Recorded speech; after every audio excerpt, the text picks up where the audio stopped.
taught you, please, who taught you to hate the texture of your hair? Who taught you to hate the color of your skin to such extent that you bleach to get like the white man?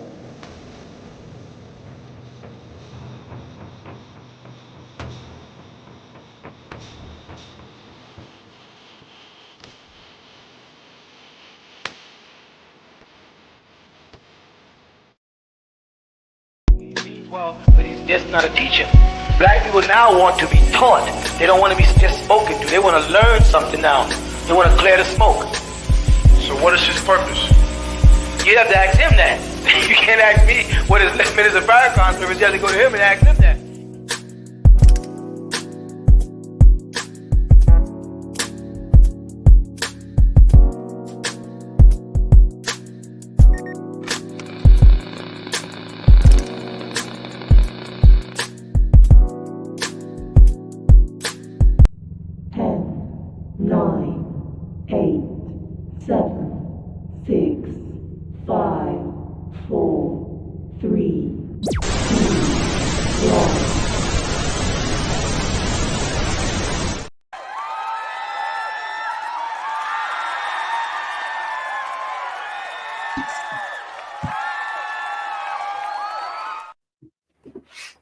Peace and light, peace and light, peace and love, everybody. It's your boy M.O.I. Listen, man, I want to first put out a formal apology to all y'all, because I supposed to have did a couple lives that unfortunately I didn't get a chance to even get a chance to hop on here and do it. So I want to apologize. But I've been deep in studies, y'all. Deep in studies. If you can do me a favor real quick before we get going, you guys can be so kind and to hit that like button. Hit that share button. Let's go spread the word. Spread the word. We are streaming live across all the platforms. I'm super excited about that. Over on Facebook and everywhere. So be sure to hit that like button, man. Be sure to hit that like button and share this. As proper protocol says, let's hop in the comments and see who's here first. A lot of y'all was jumping in the joints. Again, appreciate y'all. Listen, before we get started, all donations, if you want to donate while this live is going on, please send me donations to the information below the screen, right there, the Cash App. The Zelle is right below, scroll on the bottom of the screen, if you so choose to donate through this broadcast. Now, let's see who we got over here. And the comments checking in early. Bruce Lee was already in the room. Class has started. Class has started. Spread the word. Hit that share button. Hit that share button. Hit that share button right now. Hit that like button while you at it. I got a lot to talk about, man. Baby girl in the building. What's going on, baby girl? Peace and love, peace and light. Thank you for tapping in. Thank y'all for tapping in. Hit that like button. Third Eye Banger, peace and light, fam. Will Justice. Will Justice is going to be in the comments. One of my moderators in the comments to keep everybody on point. Okay, appreciate you. Listen, during this live, man, post your questions. Post your questions in the chat. I'm gonna deal with it. But we got a lot to deal with today, man. I won't be on here long, probably about an hour, some change, but a lot of information to put out though. What's going on? The Parker in the building. The SIP in the building. Mississippi always in the building. What's up, King Dave? I see you out there. What's going on with you? What going on, fam? What's happening? What's happening? Solo 5K in the building. As always, peace and love. Peace, peace, peace. Dave Briggs Jr., shalom. I see you. Pharaoh is real. Israel. Okay, I said that wrong. Peace and love. Peace to the gods. Will of the Moon. Peace and love. Hey, brother. Peace to you, man. I appreciate you, brother. Pen and pad game, check in. Pen and pad game, please check in right now. I see I got the pens and the paper. Take some notes. Mr. Philly, peace and light, peace and light. We see you. All right, True King in the building. We can get started now. Jeremiah, peace and love, brother. We see you. Let's go. Time to take notes. Gratitude, peace. I see you. I see you. Hey, listen, man. We only got like 30-something people watching, man. Definitely, let's get those views up. But it's gonna be some real good information. And I'm gonna do my best to Get through it. Just finished reading Queen Mu and the Egyptian Sphinx. Must read Queen Mu and the Egyptian Sphinx. I've never heard of that book. I'm gonna make now. I got my pen and pad. So I'm gonna take notes.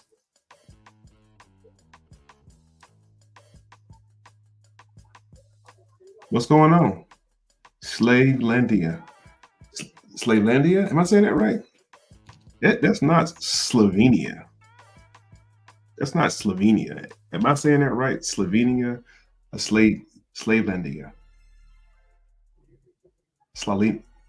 I can't say it. I've been reading all damn day, y'all, so my tongue tied and twisted right now.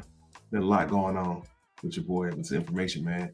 Yeah, I guess we're gonna get right into it. I do have a PowerPoint. And I'm gonna do my best to follow the PowerPoint, but you know how that is, though. Yeah, I know how I like to go off script. So once again, family, let's hit that share button, man. Don't get the word out. Everybody know that we in the building. I have a PowerPoint. However, I'm still working on it. It's a work in progress. So today, I think I'll just go through some notes. How about that? How about I just show you guys the research that I researched? How about we do that for the sake of time? I'm just going to show you guys the research that I researched. And let's go ahead and get those views up for me real quick, please.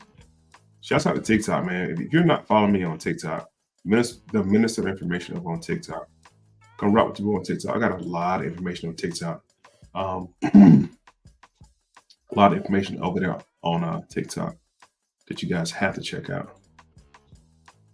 Let's see if I can get this share screen popping.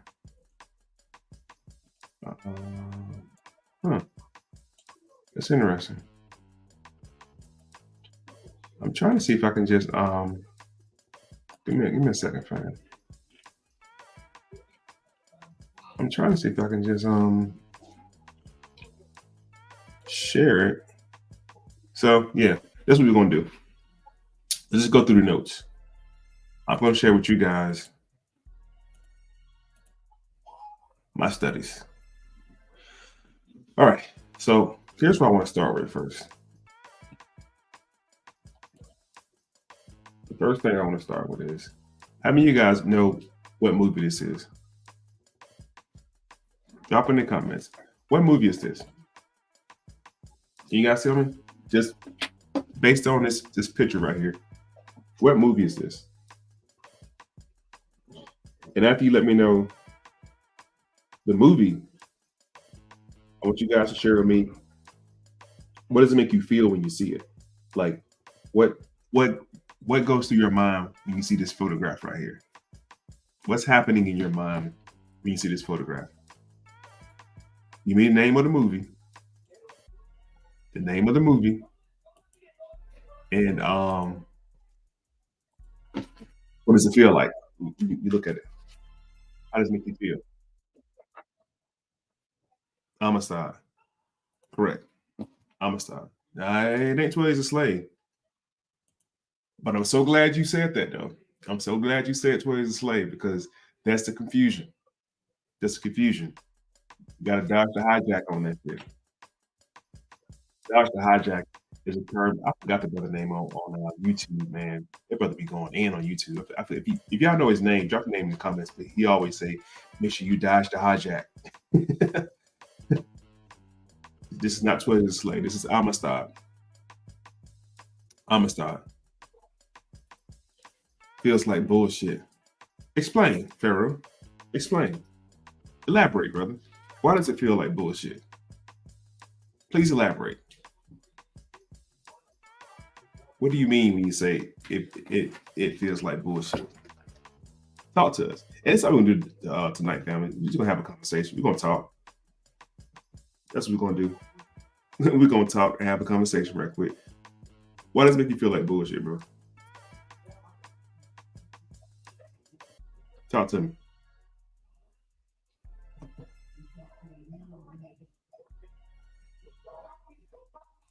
Bro said it feels like bullshit. Oh, you say it feels like bullshit. Well, you know, we're definitely going to deal with it. Oh, there's him. There's him right here. Yeah, like dodge the hijack. Yeah. That brother be going in. And I like to give credit where credit is due. Brother do some real good research. Like he be fucking killing it. Between him and what's the brother name? I can't think of the brother name now on YouTube. The Moorish brother. They be dropping some heat, man. And my goddamn head is hurting because there's so much information that I didn't even know, but it connects the dots still. It connects to that though. When I saw the movie, I just don't feel like it was a good interpretation of history. It was damn near close. I tell you that after researching the history, it was damn near close to interpretation. When I first seen it as a child, I felt like, wow, we always go to B to get that close to B. Well, I'm not sure if you identify yourself as being African. I don't identify with being African. I don't identify with being African. I don't. And now I'm learning more and more why I feel that way. Now, you notice in the movie right here, this particular scene, right? This is the same brother 12 as a slave. This him and Morgan Freeman. But what you may not notice is in this particular movie, they're both free. They're freemen. These are free Negroes. They're not from Africa. They're not claiming to be from Africa. They're from the Americas. And you look back in the background. See the background right here? And what I always tell you guys, there are two different groups of so-called Negroes in America. Two different groups of so-called Black people. Now, there was several groups of people in the Americas, right? I want you guys to take a good look at what's on their heads. What's on their head? What's wrapped around their head? Those Africans. Now, everybody got it on their head. You guys can see them turbans on their head. This is an Amistad. This is probably before you knew about Moors. You see the turbans on their head, right? You see the turbans on their heads, right? The one in the Mayberry hat. Listen, man. There it is right there. There it is. Look at the turbans on their head. Now, the guys behind them with the hi-hats, that's part of the French Foreign Legion. Okay. And we're going to talk about what ship that was. What ship this was that they came off of. Now, you may look at this and be like, oh, this movie is dealing with slavery. But actually, they were captured as spoils of war. These are captives. Prisoners. They're prisoners. Yeah. They had to prove they were free in court. Absolutely. But this movie runs side by side The other party said, "Give us free. Give us free. Give us free." Yes. This week though, I think we're gonna do I think we're doing the Butler. We're breaking down the Butler this week. And then I'll do Life the following week. Next week we'll get on Life. You know, Life is dealing with the prison industrial complex and the chain gang system and all that kind of stuff, right? We'll do Life next week, but this week we're gonna do the Butler. It's going to be interesting. So check it. I think we're going to do it Thursday, if I'm not mistaken. Yeah, I'm gonna stop. This is the transatlantic slave trade. Pay attention to the photographs. This is the transatlantic slave trade. Look at their clothing and how they dress. See the sisters back here? I can blow it up a little bit so you can see those. Oh dang! See those? Oh, they don't get no bigger than that right there. My bad, y'all. They got them turbans on their head too. See the women, the ladies, got their head wrapped. These are Moors. Let me go back.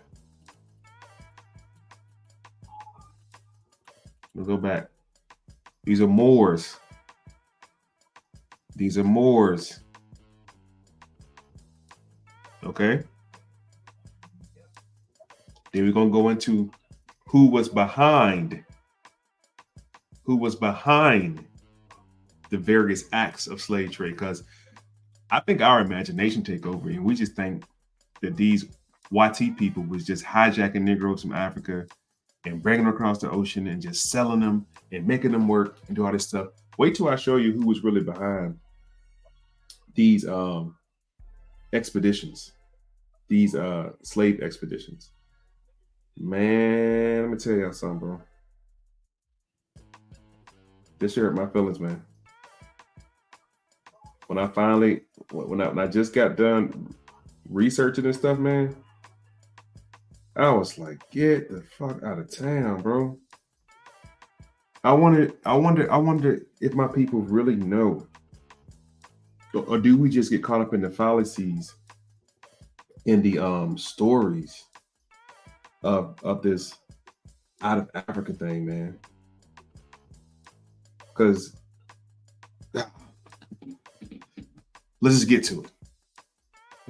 So reason I pulled this movie right here, 12 Years a Slave. That's 12 Years a Slave. Sorry, got me saying it now.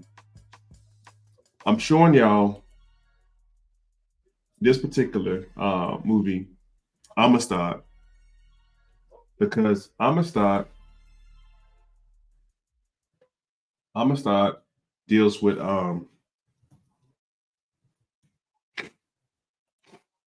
it was called The White Lion. Okay. It's called The White Lion. And I know we know bits and pieces about the transatlantic slave trade. And I say bits and pieces because that's about all we know. It's bits and pieces, you know. Some falsified numbers of how many people got brought over here, who did what. And what I noticed, appreciate it, Bruce Lee. I got your email, brother. Thank you. What I tend to notice about the whole thing when it comes to Atlantic slave trade is I've never heard our people call names. Like, who was doing this? Where? Who was doing it? And why were they doing it? Give me some fucking names. Give me the names of the ships so we can go back and research the ships. Give me names of these companies. Don't just say insurance companies. What was the name of their damn insurance company?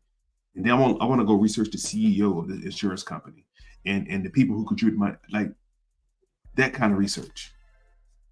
Well, I did a little bit of that the last couple of days, and I got more research to do. I just want to share with you guys and ladies what I came across thus far. I want to share with y'all what I came across thus far. That blew my mind. I mean, like rock my little world, y'all. I know you're like, damn man, come on, show us, tell us. I'm trying to build an anticipation. Nah, let's get into it. So this was the USS White Lion, not USS. That means United States ship. This was the White Lion, and the White Lion was a English privateer ship that brought the first enslaved Africans to the English colony in Virginia in 1619. What are the takeaways from this paragraph we just read? The takeaways is first enslaved Africans to the English colonies, right? So let's write that down. Let's write that down. 1619. First enslaved Africans to the English colonies. Write that down.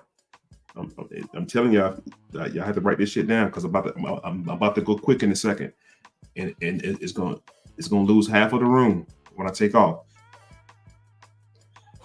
1619 English privateer ship. Yep, write down the word privateer ship. That's important also. Privateer ship is important. Privateer in English. Thank you. That's cool. Keep in mind, we're talking about the English colonies. We're talking about the English colonies. Well, you got to dodge the hijack. When we say from Europe, you know what?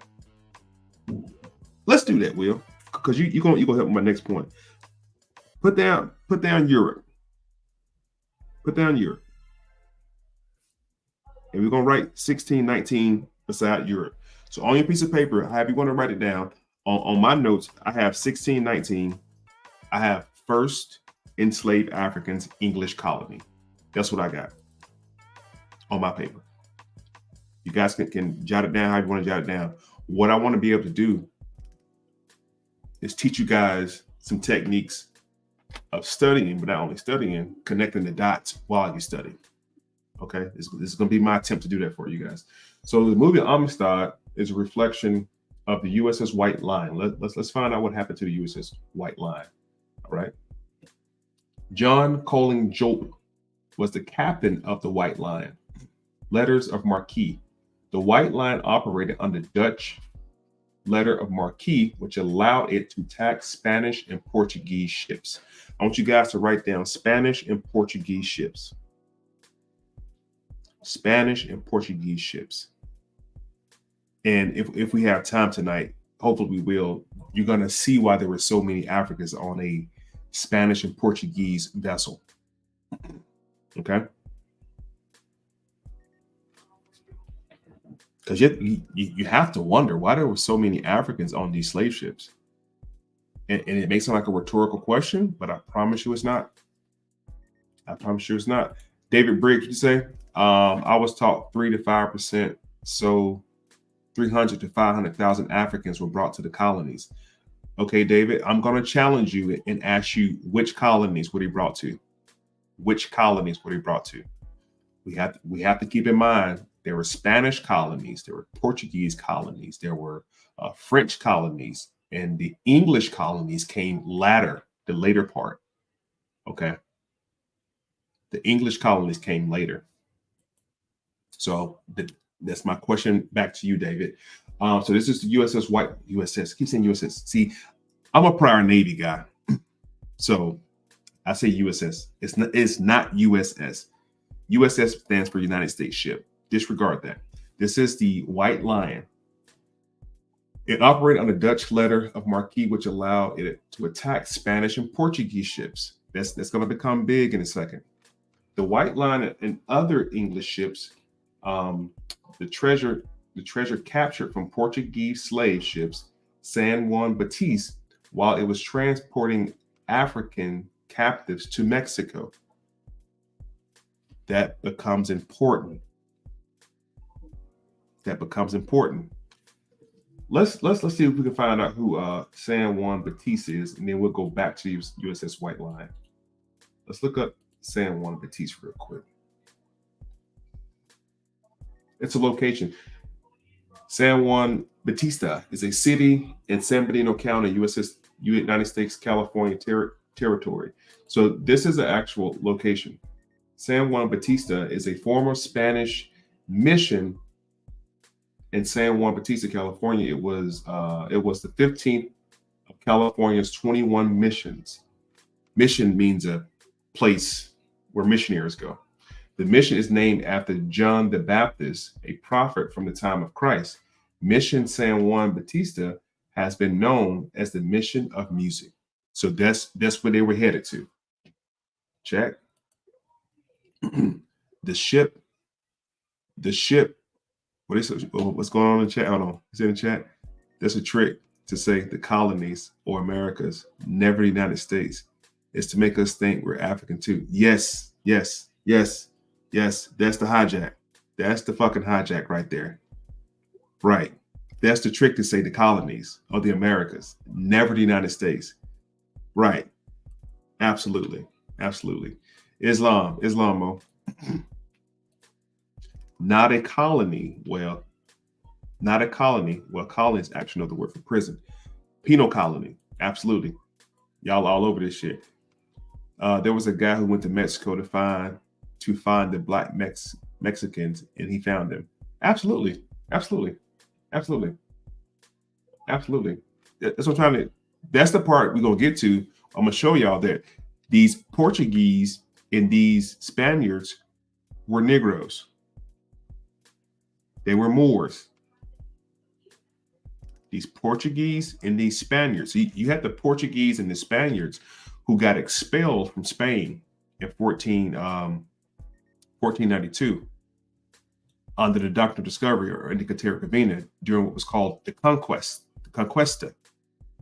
But a lot of these Moors remained in Spain and they converted to Moriscos or to Christians, and they actually helped. They assisted in these missions. In fact, I'm going to show you some Moorish brothers who helped Columbus come over here. Y'all remember back in grade school, they used to tell us the Niño, the Pinta, and the Santa Maria, right? The Niño, the Pinta, and the Santa Maria were actually owned by the Niño brothers. The Niño brothers were Moorish conquistadors, Spaniards, black Spaniards, and there's several other black Spaniards who came over to the Americas as well. One in particular, what's his name? Juan Miguel, I think his name is. Juan Miguel actually helped to conquer Cuba and Puerto Rico. Crazy. They own the Niño, the Pinta, and the Santa Maria. They own all three of the ships. That's the connection we're gonna start making, so we can get this YT people out of our head. These YT people were just the hired. These YT people were just the Ubers. They Ubered Negroes across the ocean at the hands of other Negroes, royal Negroes. Royalty, black royalty didn't give a damn about their own people. And I think this is important for us to understand when we're talking about the out of Africa slave trade, that these were our own people doing it to their people. And I don't just mean a handful. I'm gonna give you some numbers in a second. I'm gonna give you some numbers, and I'm gonna give you the name of these companies and who own these companies. It's gonna blow your damn mind. The significance, the arrival of the White Line. Okay, let's go back here first. Landing in late August 1619, 20 to 30 enslaved Africans landed at Port Comfort, which is now Fort Monroe in Hampton, Virginia. The Africans were traded for supplies. The arrival of the White Line is often considered the beginning of the African slavery in the American colonies. However, some historians say that there's a lot of misinformation about this event, and the arrival of enslaved Africans in America dates back to the 1400s. One more time for y'all in the back. The arrival of enslaved Africans in the Americas date back to the 1400s. I just told you that the Moors were expelled from Spain in 1492. See, they were not slaves when they arrived to the colonies. They were slaves before they came to the colonies. They were enslaved before they arrived to the colonies. The question you should ask yourself, what were some of the ramifications of why did they become slaves? Like what happened before they become slaves? Like what was happening from where they come from? What was going on? Something like that. Something like that. They didn't Africans didn't sell other Africans to rival with Europe. Europe the Europeans were just the Ubers of that time. They just gave niggas a ride over here. Mercantilism. It's called mercantilism. Mercantilism, a lot of Europeans got involved in mercantilism. And a lot of them wanted to come to the New World because of search of gold and riches and so on and so forth. They were never in it for the African slave trade. But places like Congo, we'll talk about the Congo. We're going to talk about the western coast of Africa and northern Africa and into Spain and Europe. Black royalty were shipping out thousands of Africans over to the Americas. I don't mean North America, I mean South America and the adjoining islands. These were Black folk doing this. The YT people had nothing to do with this at a certain point. They came alongside. I'm not saying they, let me retract that. They were involved. Hell, everybody was involved. But this shit right here, bro. The significance of the white line often considered the beginning of the African slave trade. And these are privateers. That's why I told you that the YT people were just the Ubers. They were just privateers. And I'm not saying that to reduce their role in this situation, but they were just privateers. Let's look at what a privateer is right quick, so you guys have an understanding. Let's try to reverse the psychoneurosis. Let's try to reverse the psychoneurosis.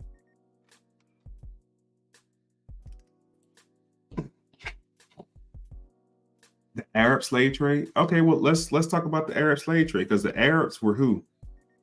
Muslim Moors. These were Moors. You want to say Arabs? You want to say Berbers? You want to call them Spaniards? You want to call them Portuguese? You want to call them Swarthy? What do you want to call them? Because when you say Arab, I hope your mind is not going to the pale Arabs, because it didn't do with the pale Arabs.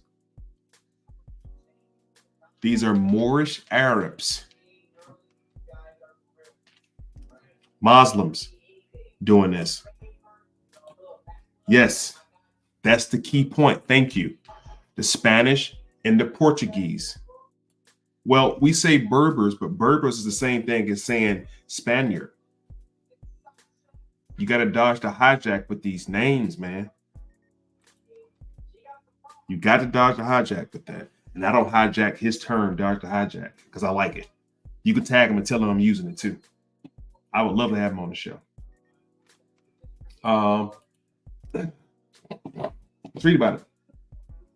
It says the White Line and other English ship, the Treasure captured the Portuguese slave ship San Juan Batista while it was transporting African captives to Mexico. I wonder why they were going to Mexico. Watch this. It's already in my search. The Moors, a group of North African people who ruled Spain for over 700 years, have a number of connections to Mexico. There's your Arab word right there. There's your Arab. See how they interchange Moor for Arab? Arab slave trade. No, it's Moor slave trade. Negro slave trade. Okay. Arab influence on Mexico food, the architecture. The Moors brought Islamic art and architecture to Spain. They brought science, the language itself. Arabic influence.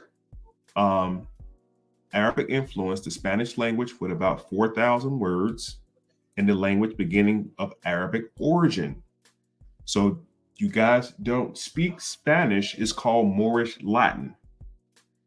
It's just Moorish Latin.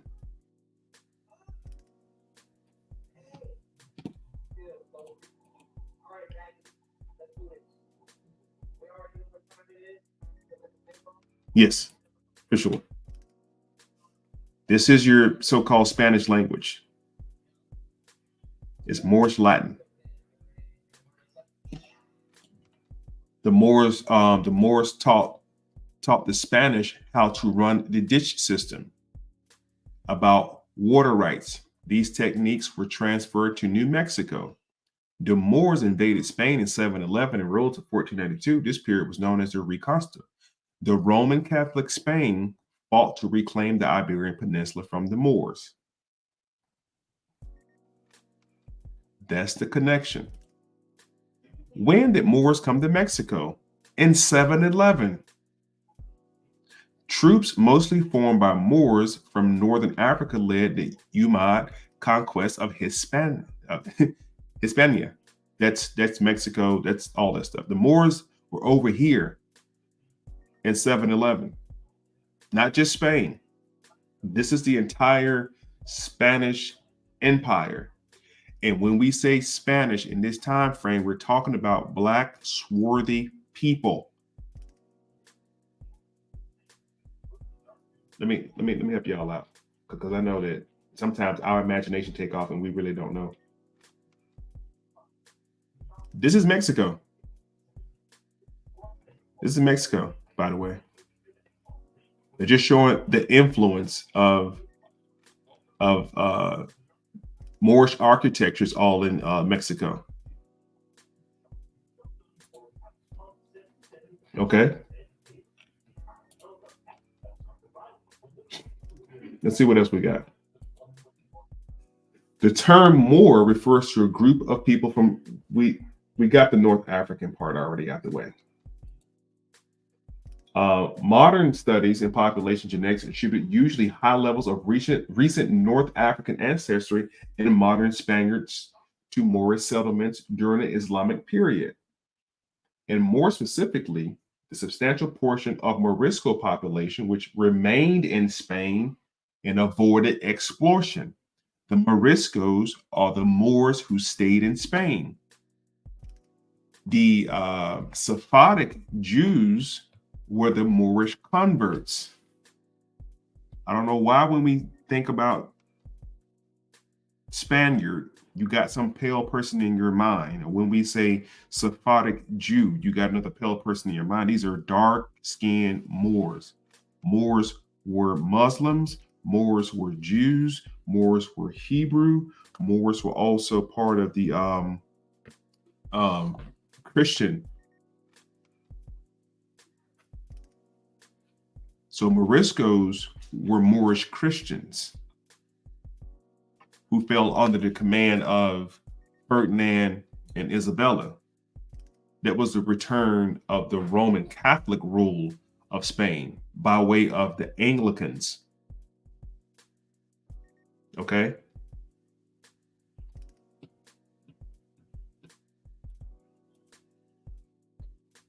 Was or is Dominican Republic, not Mexico. Well, let's take a look at it. Let's take a look at it. Thank you. Let's take a look at it. Let's go here. You gotta put in the right shit for it to come up too, because it won't come up. Moorish, Spanish Empire in the Americas. Let's see here.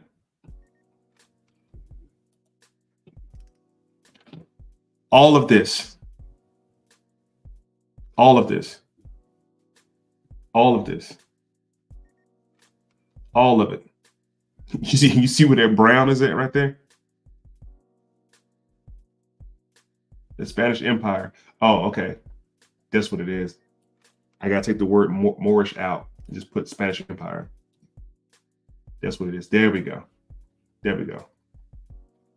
There we go. There we go.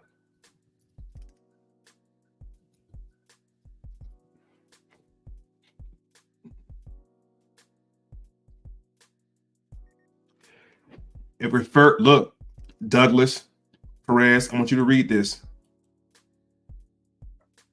Read it. Refers to the Spanish Empire in the Americas, specifically the territory colonized by Spain in New World, which began with Columbus in 1492. Not saying you're incorrect, but you're talking about one piece of territory. This shit was the whole empire. I just showed you what it looked like. If you're gonna make comments, man, you gotta come right, bro. You feel me?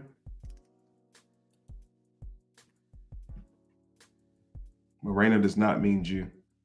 Man, we're gonna deal with that in a second. You're right, there was no Mexico back in 7-11. We're showing the geographical location. Let me tell y'all something, man. Just shut up and listen. Just be quiet and listen. Y'all be listening for correction. You fuck around and miss the whole point of the narrative. Of course, there was no Mexico. I just showed you the whole damn territory was the Spanish Empire. There is no Mexico in this time. We got that. Stop telling us stuff we already know. This is not a dumb chat. Like, everybody in this chat up on game already about what time it is. Everybody know what's going on.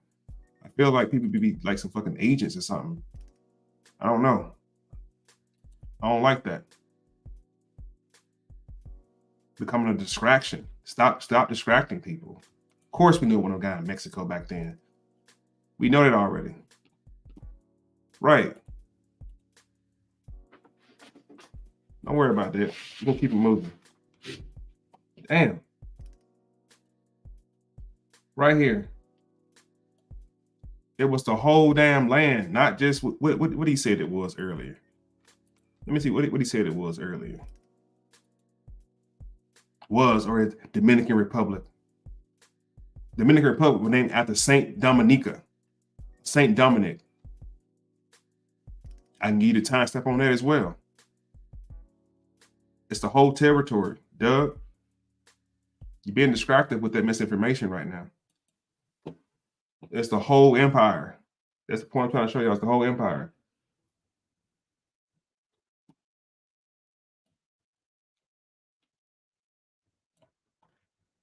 The first permanent Spanish settlement in the Americas was established by Hispaniola, called today Santo Domingo, by Christopher Columbus and his brother Bartholomew in 1496. The Spanish Empire in the Americas, or Doug, encompassed vast regions, including parts of present-day Mexico, Central America, South America, like Peru, Colombia, Argentina, and parts of the Caribbean. Spanish colonization had a devastating impact on native population due to disease, warfare, and forced labor system. It's the whole territory, Douglas. That was my point I was making before you just, I don't know, what made you feel like you had to say that? It was crazy.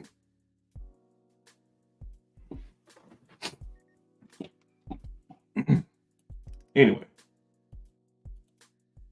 let's go back. Because we're learning. Let's go back. So the White Lion was transporting Africans to Mexico. Isn't that interesting? This is 1618, 1619. They were not coming to North America. This ship was headed towards Mexico.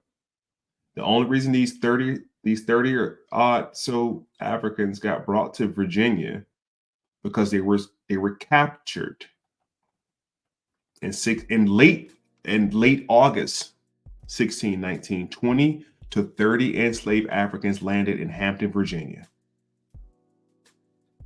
Now watch this, because you have to dodge the hijack on this shit and go back to this right here.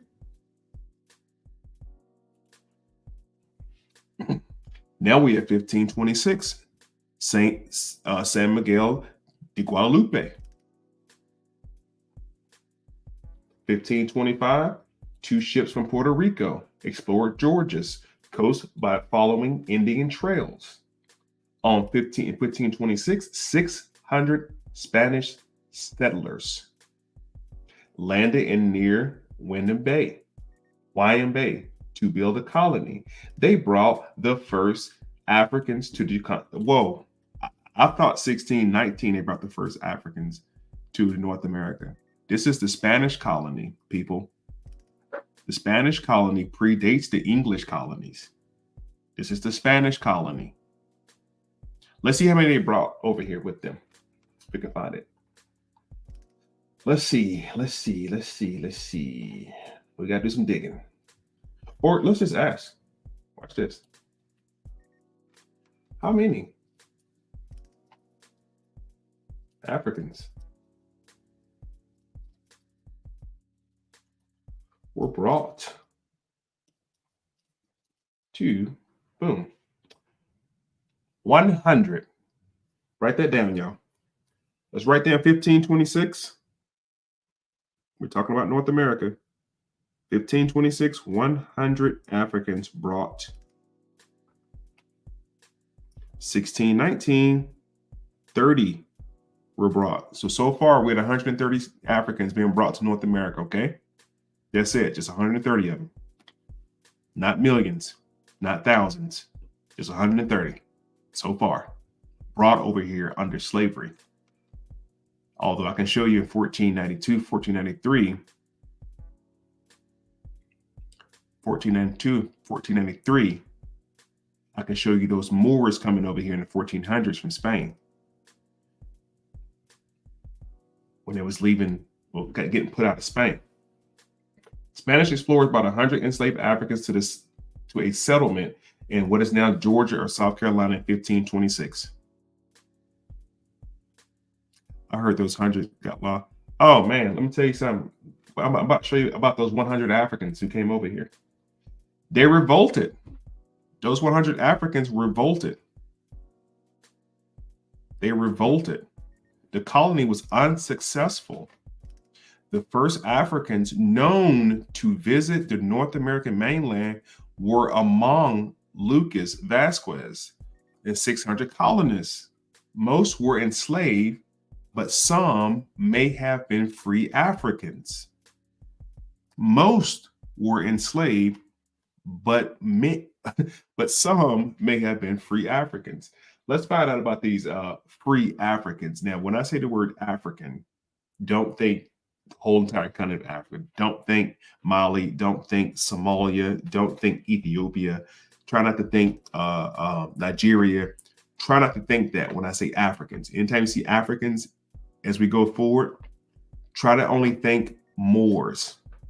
I know it's going to be hard. It's going to be difficult to rewire your thinking. These people with the turbans on their head. We're going to talk about the royalty in the corner in a second, but focus on these people with the turbans on their heads. When I say Africans, think about Moors. Okay. Thank you. Right. That's it. And the Moors from North Africa.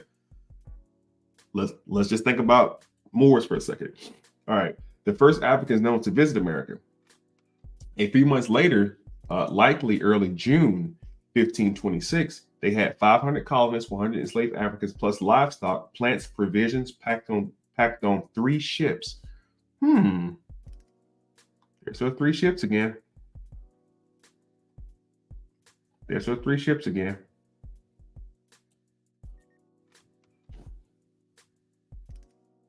There's the 3 ships again. Let's look these guys up real quick. The Niño brothers, the owner and master of La Nina. The La Nina, Santa Maria, and La Nina. The Niño brothers were a family of African, there's the word African again, but watch what happens. African sailors from Spain. Wait a minute. Wait, let's go back. Let's go back.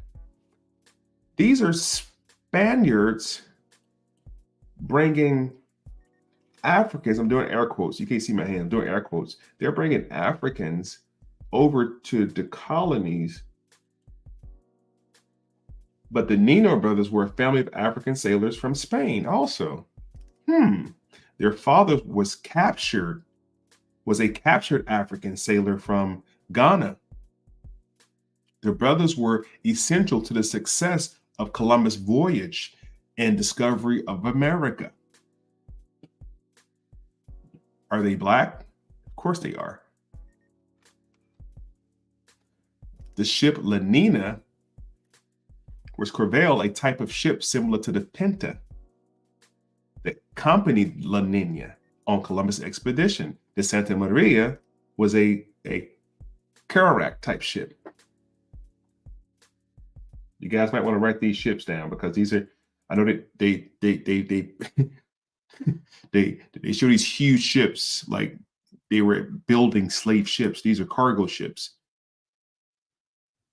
Cargo ships. So now we have the one Niño. I'm not saying that correctly. You gotta forgive my accent. Let me change my screen real quick because I want y'all to get all this work. I don't want y'all to miss nothing.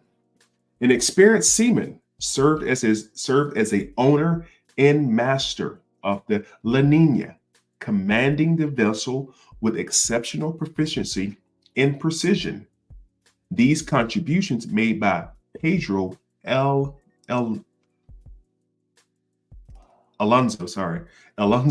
Niño, Francisco Niño, and Juan Niño played a vital role. Let's learn more about these ships real quick. And what I'm trying to show y'all is who was driving these ships. Who was right? Thank you.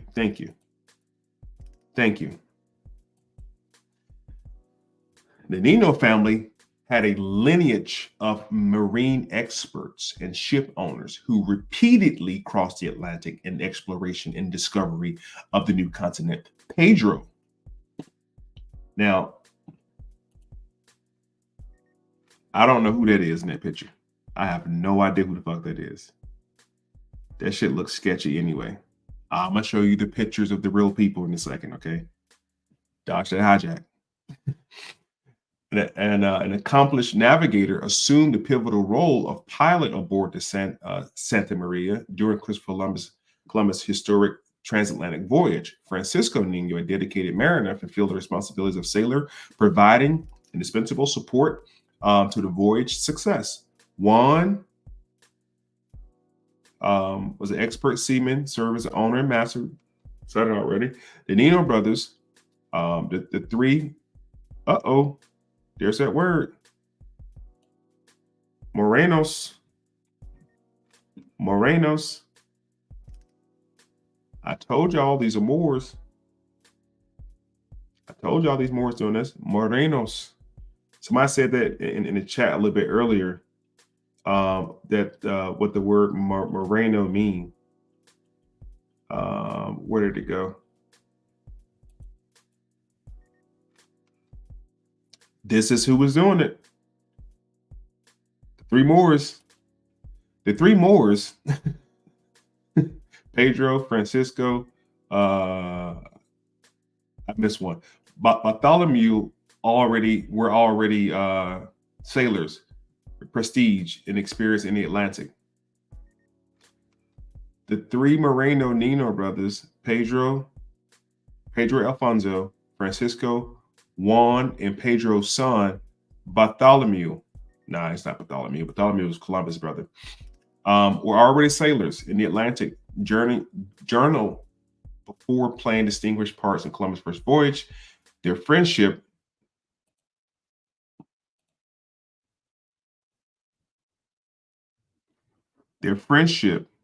with the Pazan brothers, these are Moors, and especially, why do I keep saying these are Moors? Because they are. And especially with the oldest of them, Martin was the oldest, influenced their participation in Columbus project. The participation of the Pazan brothers in Columbus enterprise was a key to overcoming the doubts among the regional sailors. The help of the Niño brothers made it possible to defeat the opposition among the men of Magar to taking the enterprise uncertainly. So what's the point of this? We know as early as the 1490s, African Moors were assisting in the expedition for the Catholic monarch, King Ferdinand, and Isabella. We have three Moors who were assisting the Catholic monarch. Why do I repeat that? From what I read, the Moors were Arabian. They were Muslims. Why are they assisting the Christians at this point?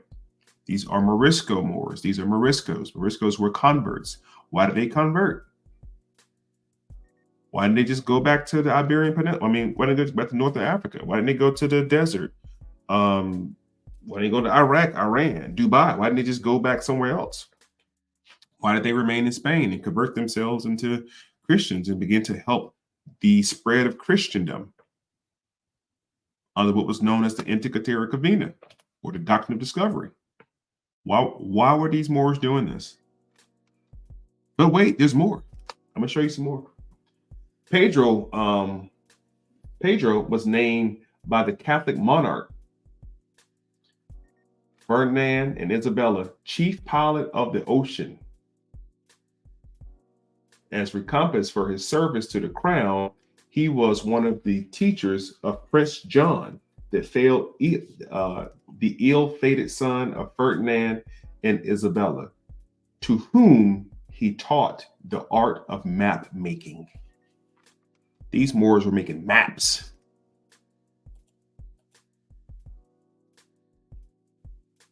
They making maps.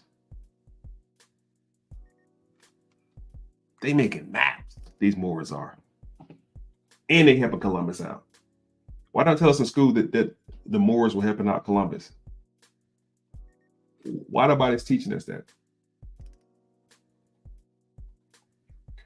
Why are we not being taught this? That's okay. I got you. Here are the other members of the Niño. They were deep. Cristobal Perez Niño, Alonso. Oh, this first three brother, Francisco, Pedro, the son of Francisco Niño, the grandson of Pedro. He set out to conquer the Indies, Banda, Cuba, Santa Maria, Santa Marta, Velez, Tunja, Santa Fe. He conquered and settled the province of Santa Marta, which in the present day Colombia. So now we have Moors settling in South America. Keep that in mind. Keep that in mind. I know it's very hard to imagine Moors in South America. Watch this. I just showed you they came to Mexico. Watch this. Moors in South America. And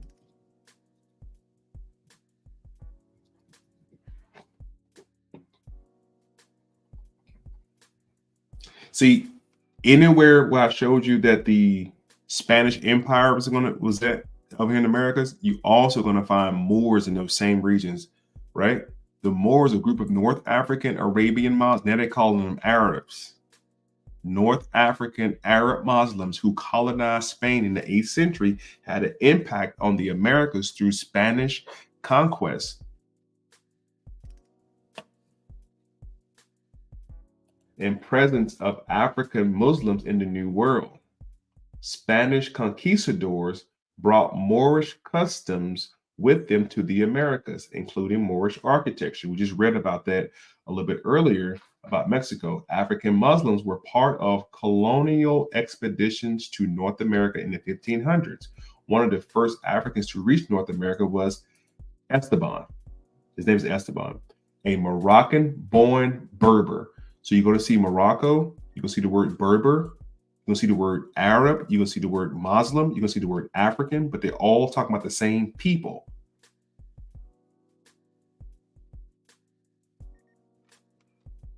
They're talking about the same people. What does it say? There are many places in Mexico named Matamoros, which means kill Moors. Hey, you're absolutely right.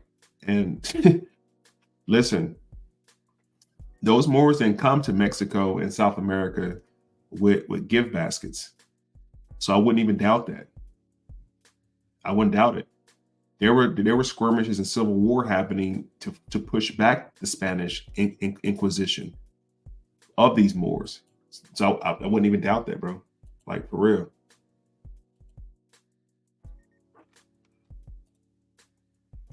African Muslims in the Revolutionary War.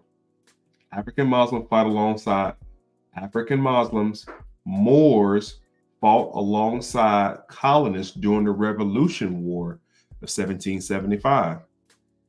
Moors also fought in the Revolutionary War in 1775. I'm gonna give y'all a second to catch that right quick.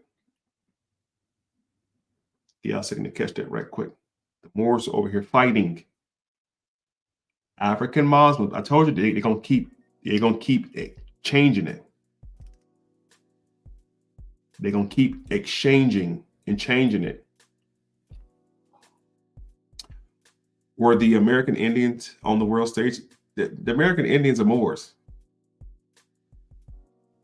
not the ones that came from the Bering Straits. I'm not talking about those Indians.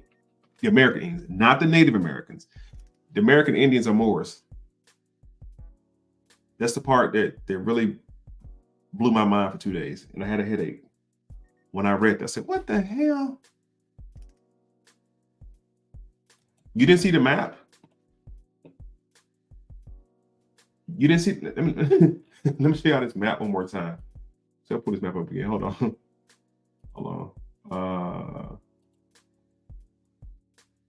Look at this map. The Native Americans where? In this territory right here? Not so much the southeast now. Not so much. You can see the southeast region right here, right? Georgia, the Carolinas, right? Spain had Florida. This is Moorish Spain. Had Florida, Mexico, Central America, and parts of South America. France had Canada. The French had Canada. All right. So we're talking about American Indians. Those were Moors. Yes, Cherokee wore turbans because they're Moors. The whole entire damn empire. Yeah, we had Indian tribes over here, American Indian tribes, but they were under the Empire of Morocco. This shit ain't made up. Right. That's why I had to correct myself. Not the Native Americans. I mean the American Indians. Native Americans came later. Them niggas were nowhere around. They were a bunch of Johnny come latelys.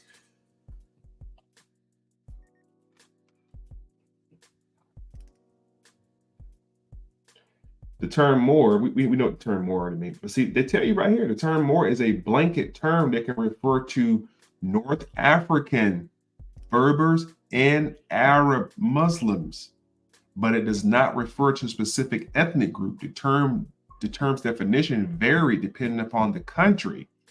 Europeans often depicted Moors as having dark skin, but this may not have been accurate. Let's talk about this dark skin for a second. Let's switch gears for a second. So Moors were also known as Swarthy. Swarthy. Write down the word swarthy. Swarthy. Yes, Chad, you absolutely right. Right. And when I said, why is the crescent not just those American Indian flags? Watch this. Watch this shit.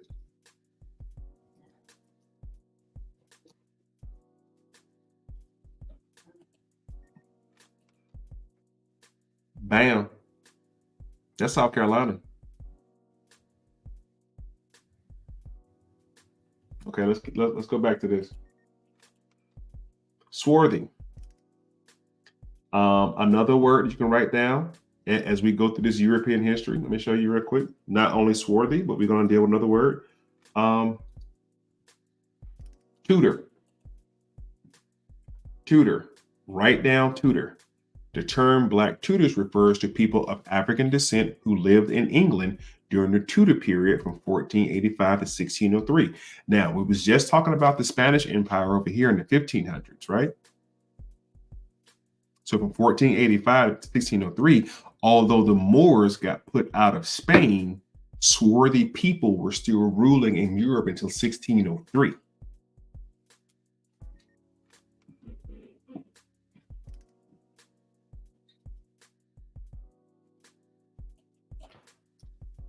Tutor, write down tutor.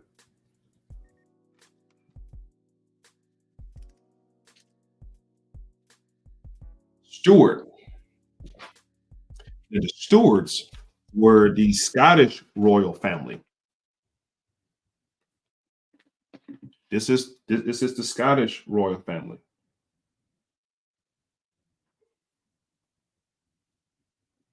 The Stuarts.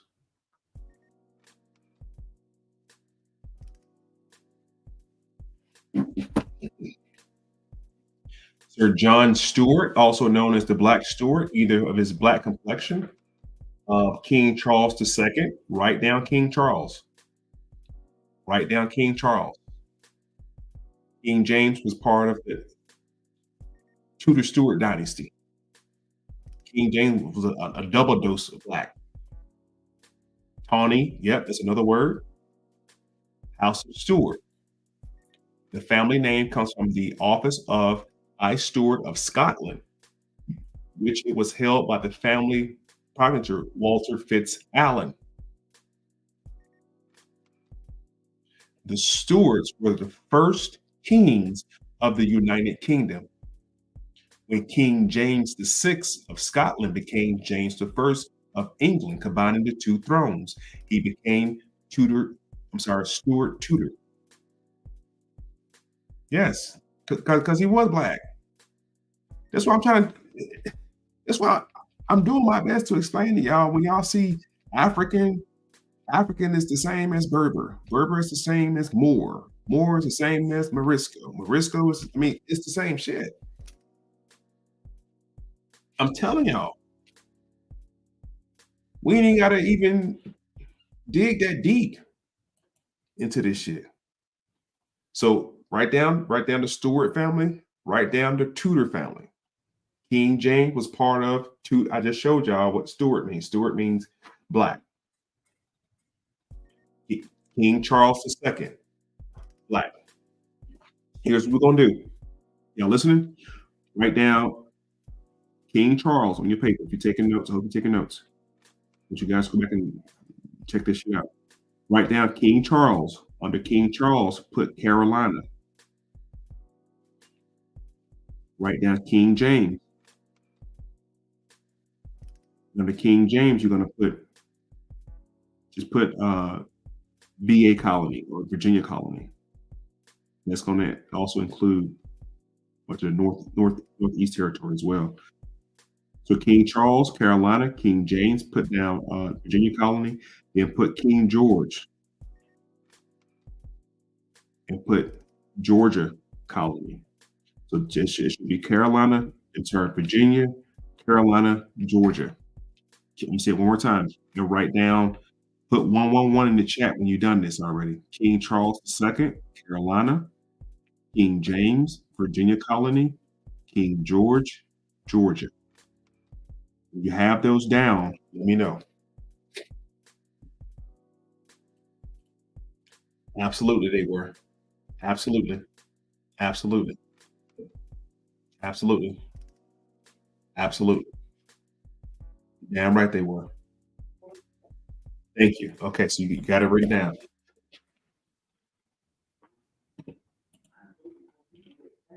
Now,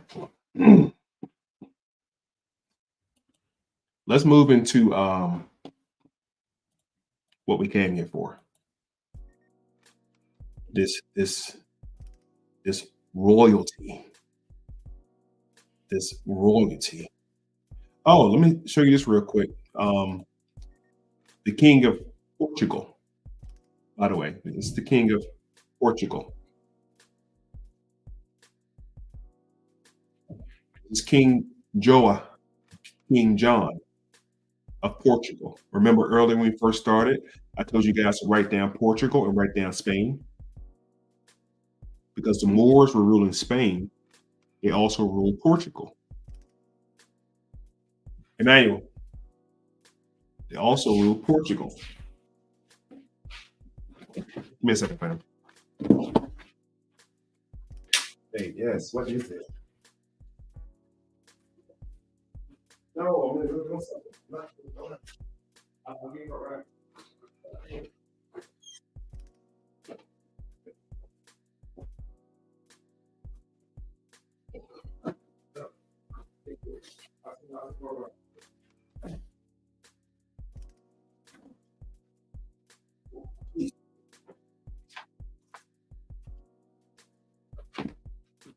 All right, my bad, fam. All right. This is King John of Portugal.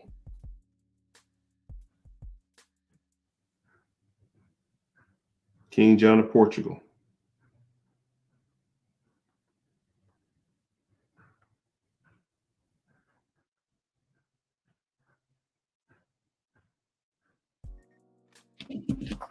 King John I of Portugal.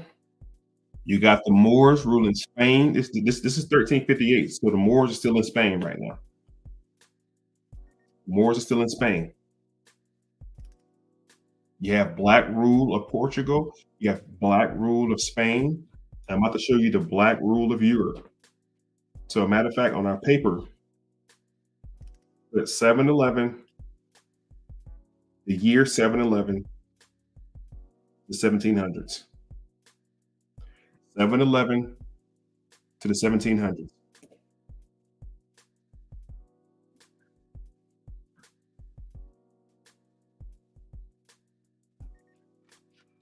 King John of Portugal, 1358 to 1433, was the Black King of the House of Avis. Write down the House of Avis. The House of Avis is going to come back up in a second. He was the Black King of the House of Avis who married Donna Felipe de Lancaster.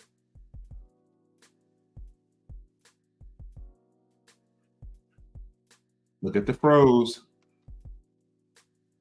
Look at the froze. He ain't got no fro. Look at the froze. Look at the bros with the froze.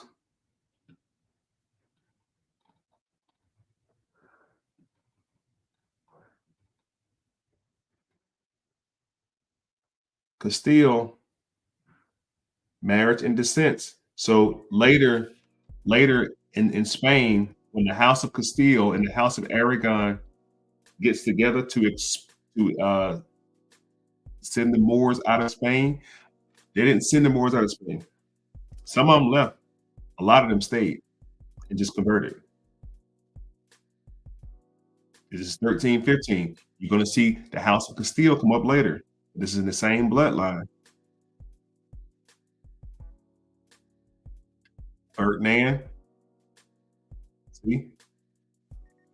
Ferdinand was the 9th king of Spain. Alfonso, another brother.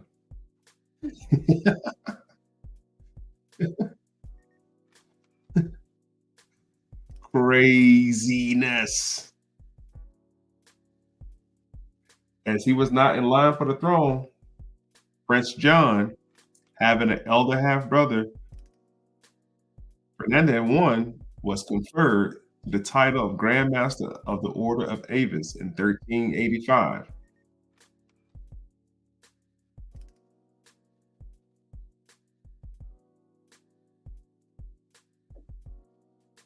Y'all see that?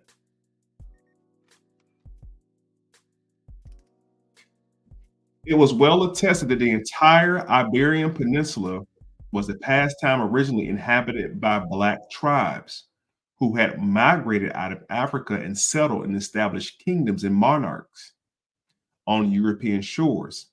These are referred to by historians as Black and complex, with the word later translated to read dusky.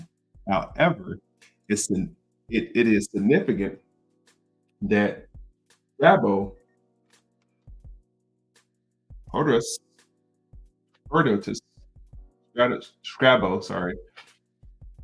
others refer to Ethiopians as having curly hair, and about which common sense informed us there's nothing unusual at all. Historians have also referred to the ancient Celts as Aborigine. The Celts in the pits were also of Negro descent. You know, the pits, the Jutes.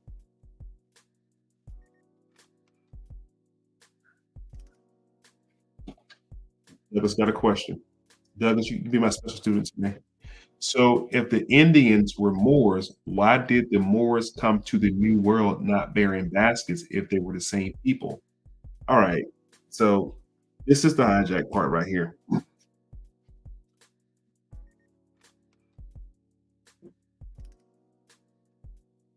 Those American Indians were a part of the Spanish Empire. They were part of the Spanish Empire. They were encompassed inside the Spanish Empire. When I say they were the same people, I mean they were all of Moorish descent. Not that they were kinfolks. Not right. Thank you. It's two different groups, bro. The word Moor is an ambiguous term. It covers all swarthy people, and that's what I'm trying to explain to you all. Is the terminology. The terminology we're using, that's the hijack, that's the confusion that's keeping everybody confused and keep you thinking that these are, you know what I'm saying? You don't know who's who. I'm showing you who's who. So nothing Caucasian there. The oldest history of Ireland itself attests to the original inhabitants were Black race. So that's Ireland, that's Scotland, that's United Kingdom, that's Spain, that's Portugal. All of it was ruled by people of color, swarthy people. Now, to make it make more sense, we're going to start talking about the family heirloom of people who were there. And here's what I mean by that. Let's get out of this real quick. Let's go to this real quick. Where's it at? Bam. I think I want to pull this up first. Give me a second, y'all. Let me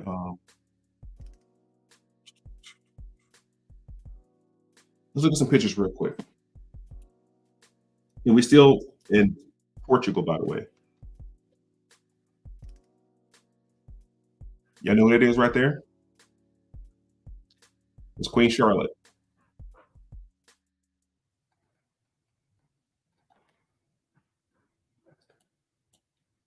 It's Queen Charlotte. Queen Charlotte. And we know about Queen Charlotte. Queen Charlotte was definitely of that bloodline. This is another sister right here. She's also a Moor. He was dealing with King Alfonso III. I'm gonna take you back through the dynasty of the bloodline of Alfonso also. This King Alfonso mistress, she was also a Moor. And it gives the entire descent line of Queen Charlotte.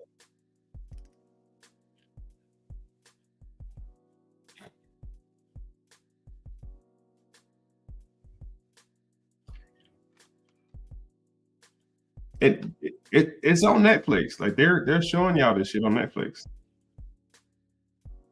Look at them two right there.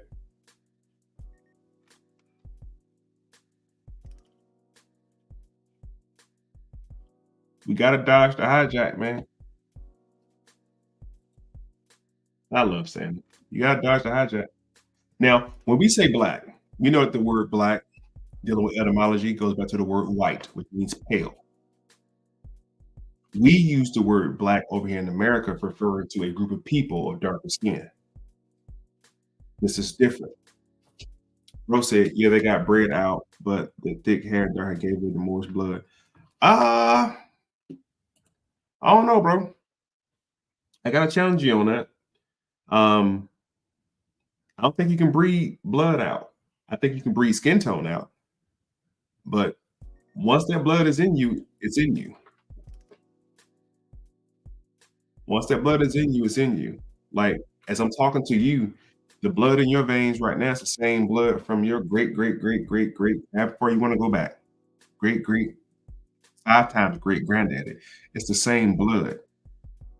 It's the same blood that was in his father's testicles that created the sperm that made your great, great granddaddy and went on down the line to your father, which has the same blood from your great, great, great, great, great granddaddy in his testicles, which is in the sperm, and you came out of his testicles as the sperm, so you get the same blood in you. That's why they try to trace your bloodline back. Trace your bloodline back. See how far you go back. Yeah. Skin tone. Skin tone. Okay. I think I want to go ahead and go into this real quick. Oh, we got time. So, what do we know so far? We know that Black folks participated in the conquesting of America by way of Columbus. Columbus got to America by 3 Moorish brothers, bringing them over here. Let's talk about something else real quick. Let's talk about the Royal African Company. And because we just covered the House of Stuart, who do y'all think founded this trading company right here? The House of Stuart. This is Charles the Black, James them. This is the Black family of Europe.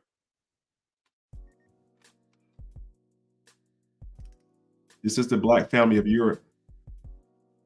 So the Black family of Europe starts off what's called the Royal African Company. Let's read about the Royal African Company, founded by Black Europeans.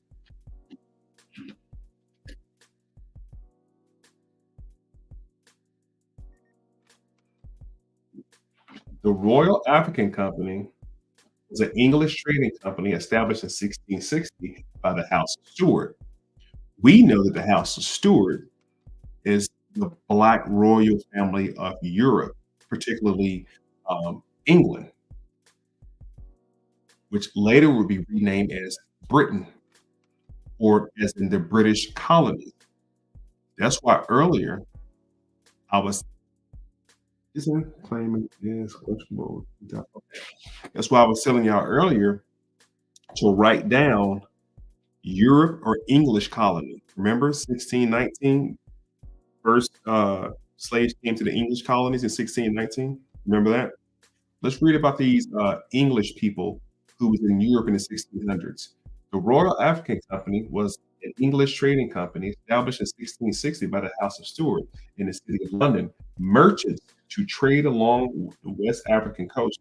It was overseen by the Duke of York, the brother of Charles II of England. The Royal African Company was founded after Charles II ascended to the English throne in 1660. Stuart Restoration. He restored the House of Stuart. He was granted a monopoly on all English trade in Africa. Now let's look at who Charles II was real quick.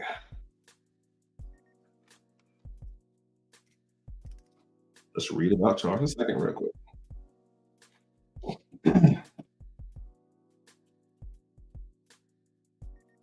These are black people doing this. Yeah, I said, man, I thought they was Europeans. This is King Charles. Never mind the picture, because the picture is what? The hijack. Right? That's the hijack. The picture is the hijack. Muslims and Jews both fled. Europe during the Morisco period, which gives you colonies. Yes, thank you. C. Hayes. Somebody's fucking keeping up. Thank you. I haven't got that far yet, but that's what ends up happening. It's crazy. King Charles II was nicknamed Black by his mother due to his dark skin and eyes. He was swarthy. He was tawny. He was Moorish. He was Moorish. So when people say tall, dark, and handsome, they're referring to these Moorish figures in Europe.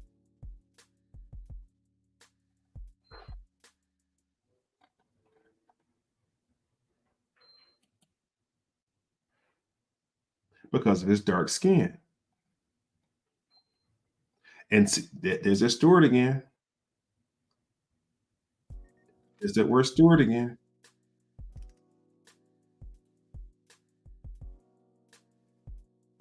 There's the Stuart again. So the Scottish surname, and then when King, what's his name? King James real quick.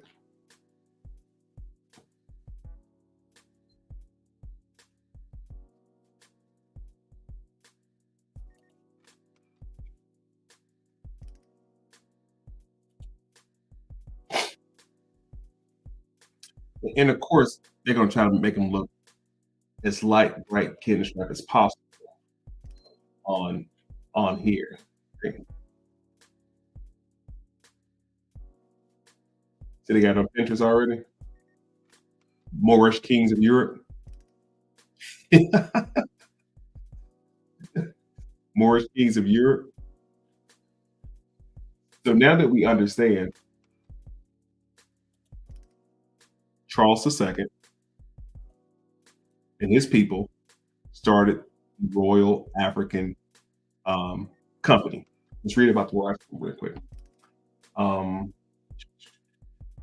While the company's original purpose was to trade for gold in the Gambian River, as Prince Rupert of the Rhine identified, gold deposits in the region during the interim, the Royal African Company quickly began trading slaves, which became its largest commodity.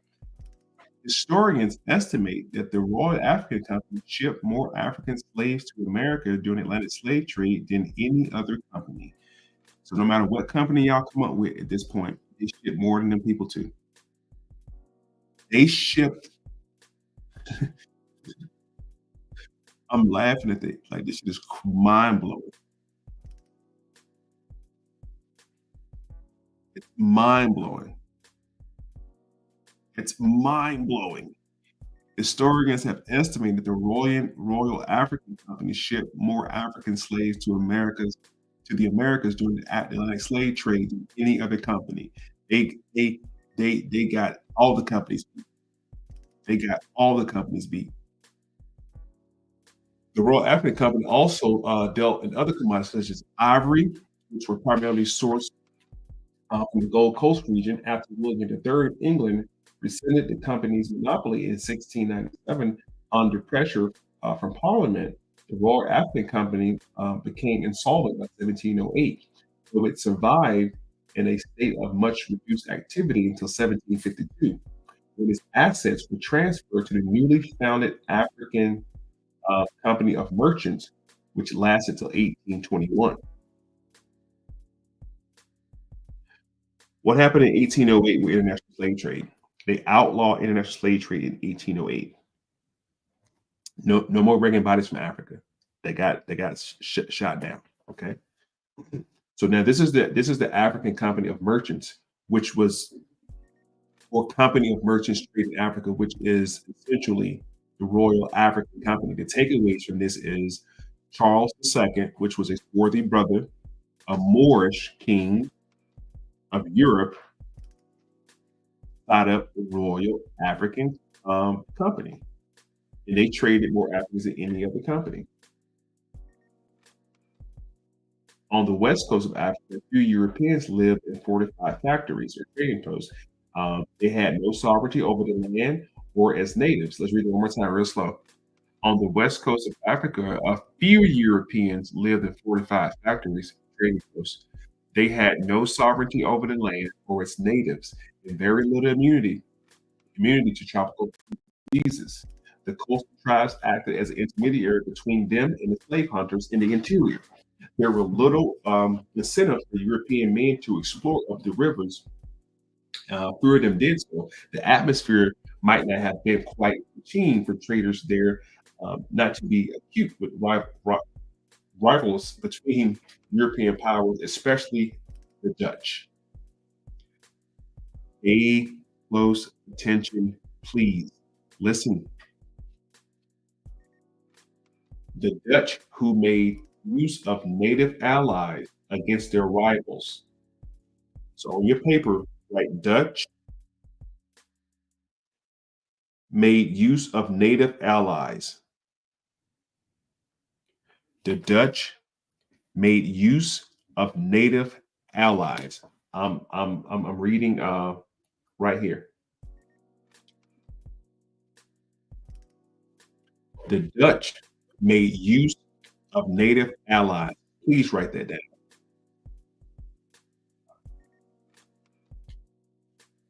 Before Restoration, the Dutch had been the main suppliers of slaves to the English West Indian plantation, but was part of a policy of English Navigation Act to oust them for lucrative trade between 1676 and 1700.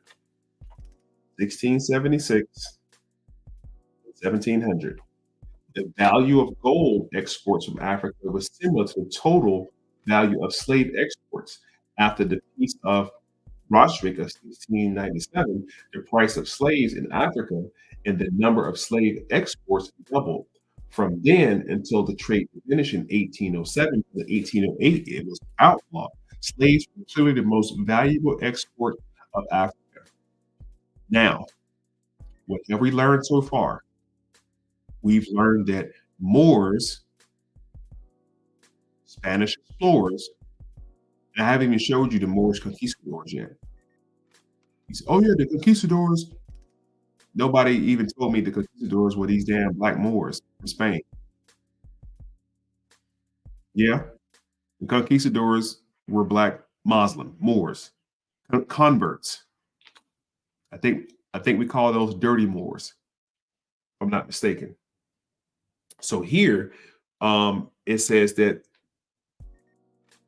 the coastal tribes acted as an intermediary between them and the slave hunters of the interior. So the west coast of Africa, few Europeans lived in fortified factories. They had no sovereignty over the land or its natives. So Europeans were not going to Africa, snatching Africans out of Africa. I need you guys to hear me. Europeans were not going to Africa, snatching black people out of Africa the way it was taught to you. That's 222 if you hear me. I got something that's going to push your head in a minute. We'll sign off. Europeans were not going into Africa snatching black people out of Africa.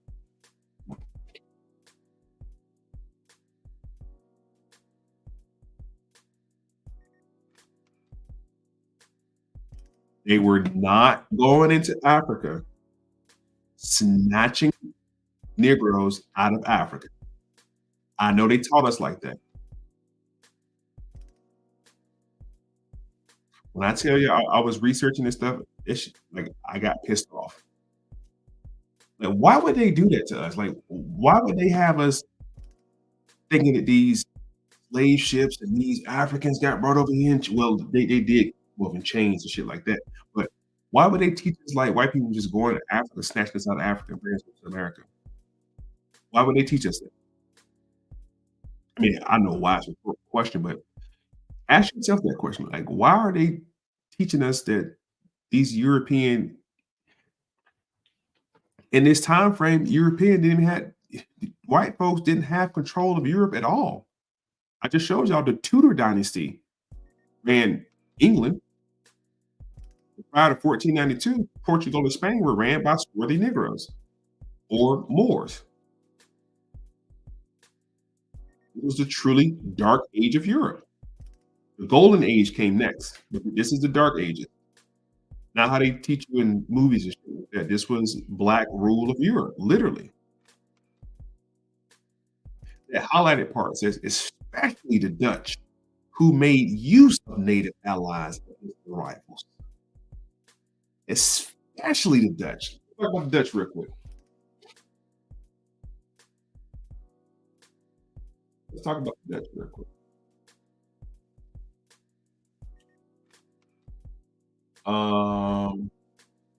Where's it at? That's over my bad. I gotta move the screen. There we go.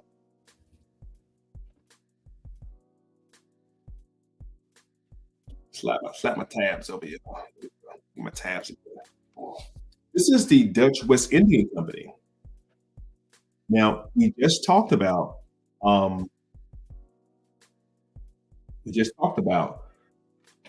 one company, which was the African company.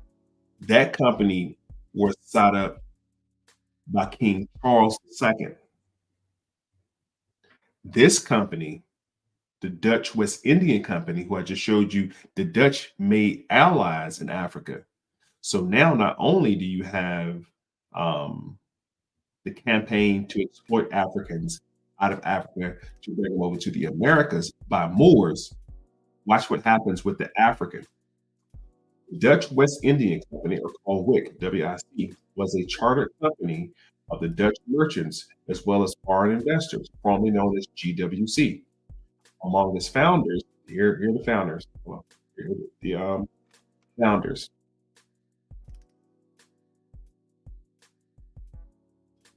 On June 3rd, 1621. Y'all remember what year that was when they brought the Africans over to off the White Lion? Remember that ship, the White Lion? The White Lion was also a charter ship. In 1619, you have 30 or so Africans coming to the shores of North America in Hampton, Virginia, under capture. Remember I told you earlier, Spain and Portugal? Let me see. Let's just go back to it. Let's just go back. A lot of people just, we won't go back. Let's keep going. On June 3rd, 1621, it was granted a charter for trade monopoly on Dutch West India, the Republic of the Seven United Netherlands, and given jurisdiction over Dutch participation in the African slave trade, Brazil, the Caribbean, and North America. The area where the company could operate consisted of West Africa between the Tropic of Capricorn and Cape of Good Hope in the Americas, which included the Pacific Ocean and the end of Molucca Island, according to the treaty. This is an interesting treaty right here too. This treaty will blow your mind. The intended purpose of the charter was to eliminate competition, at particular the Spanish and the Portuguese, Moors. The intended purpose of the charter was to eliminate the Spanish and the Portuguese.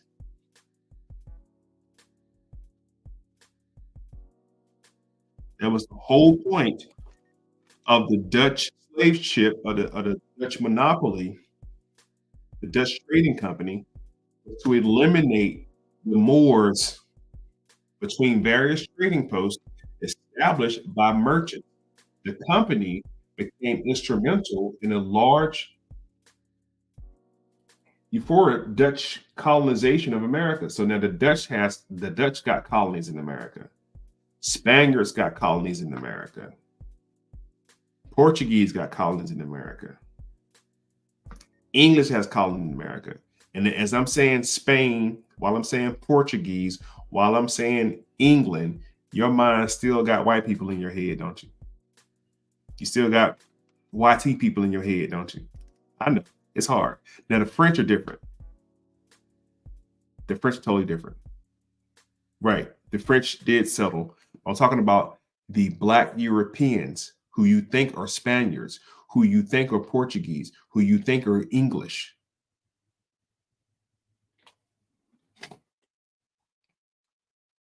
From 1624 to 1654, in context, the Dutch-Portuguese War held Portuguese territory in northeast Brazil, but they were ousted by Dutch Brazil following fierce resistance. After several reversals, the GWC reorganized a new charter, which granted in 1675, largely on the strength of the Atlantic slave trade. This new version lasted more than a century, until the Fourth Anglo-Dutch War. Stay with me. When the Dutch East Indian Company was founded, some traders in Amsterdam did not agree with the monopolistic policy, with help from Pratus, whatever his name is, a Dutch Flemish astronomer, cartographer, and clergyman. They sought for the northwestern access to Asia to circumvent the VOC monopoly. In 1609, English explorer Henry Hudson and the employment of the VOC landed on the coast of New England and sailed up to what is now known the Hudson River in the quest for the Northwest Passage to Asia. However, he failed to find the passage in 1615. Isaac Lemaire and Samuel Blomut, assisted by others, focused on finding a southwestern route around South America. I want to go back to something real quick that I saw.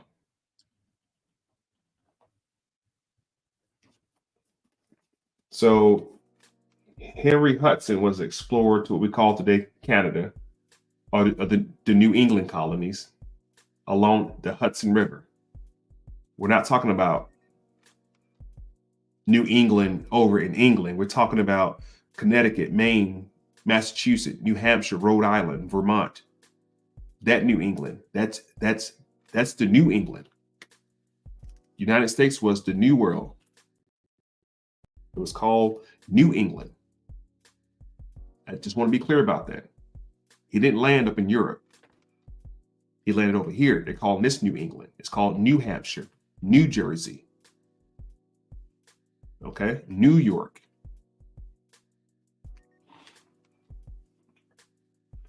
So let's move on.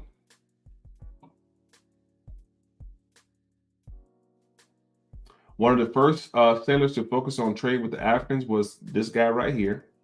The trade with Africans offered several possibilities to set up trading posts or factories. That's what it looked like. An import starting point for negotiation. It was Blomart, however, who stated that in the 1600s, 8 companies sailed the coast of Africa, competing with each other for supply of copper from the kingdom of Lango, I think it's called Longo. It's a pre-colonial African state during the 16th and 19th century, which is called the Republic of Congo. Write that down. 8 companies sailed the coast of Africa competing with each other for supplies. But we already know that one company was the biggest company. Remember? Hold on. Let me pull it back up. Yeah. This is the Dutch West Indian Company, by the way.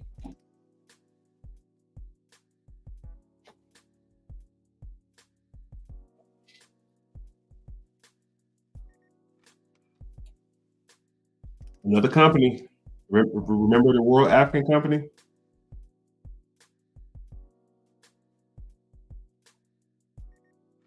Historians have estimated the Royal African Company shipped more African slaves to America in Atlantic slave trade than any other company. Remember? They sent more slaves than any other company. And this is a black company, by the way. Dutch company.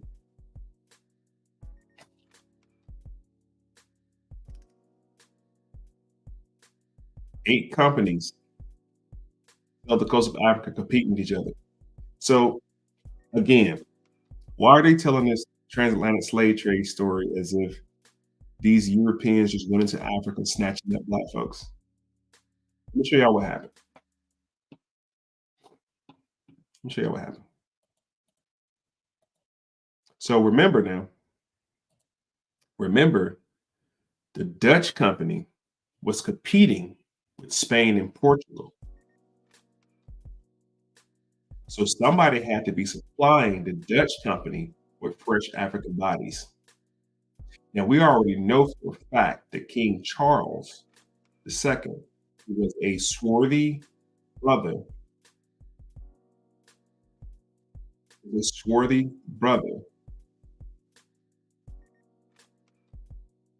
had a company. Now, watch this. Let's find out who was supplying the Dutch company with fresh bodies. Let's see who we can find out. Now, who was giving the Dutch bodies?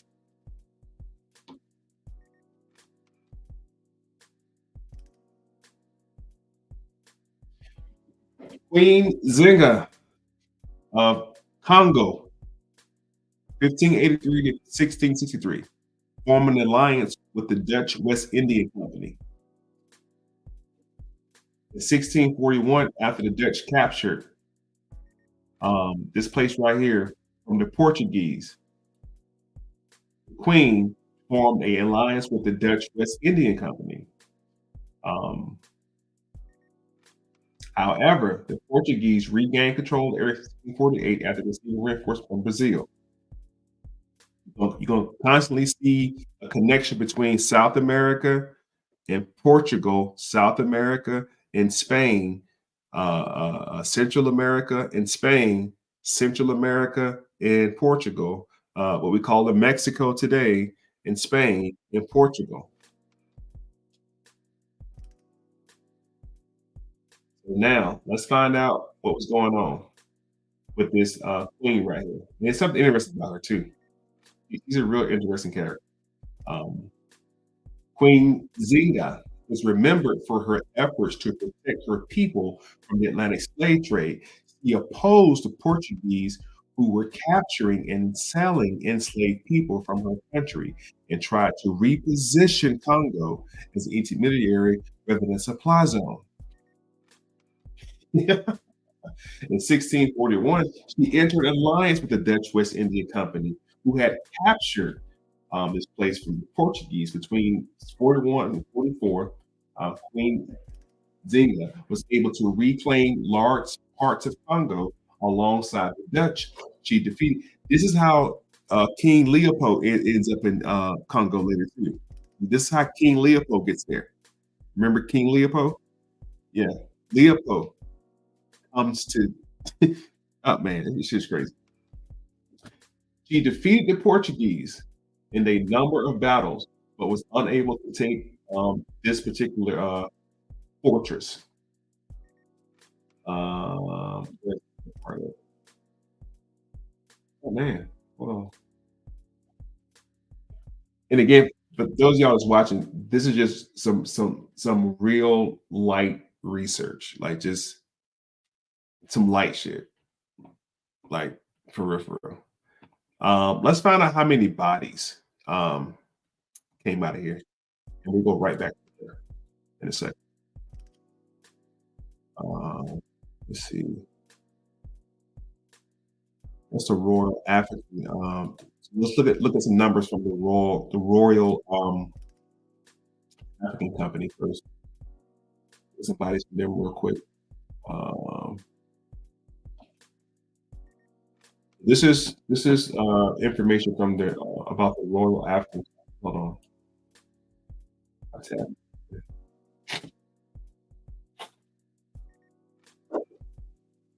Royal African Company transported between 187,697 to 100,000 enslaved Africans to America between 1672 and 1731. Don't sound like a million to me. But there were 8 companies, so I don't know. The question I always ask people is just right here. Which America did they come to?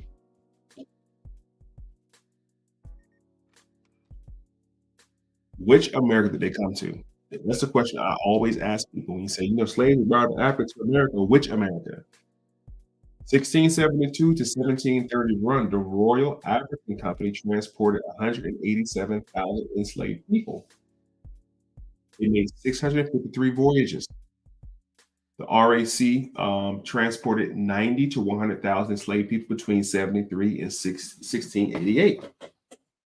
The Royal African Company was the institution that transported the most African slaves to the Americas in the slave trade.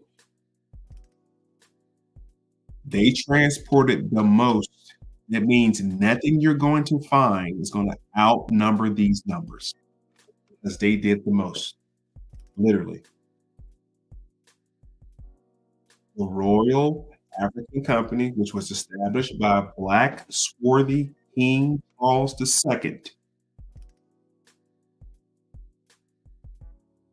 The Royal African Company shipped the most slaves. So you're not going to find a million, bazillion Negroes packed on ships going nowhere. And those people on those ships, were Africans out of Congo who were being supplied. That's for the Dutch company. The Dutch company was supplying.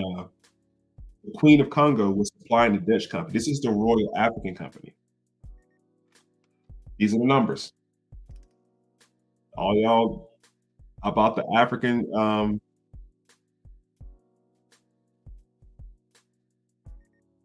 say it shows that the black noble weren't perfect, not even black Roman emperors. Like, yeah, not at all.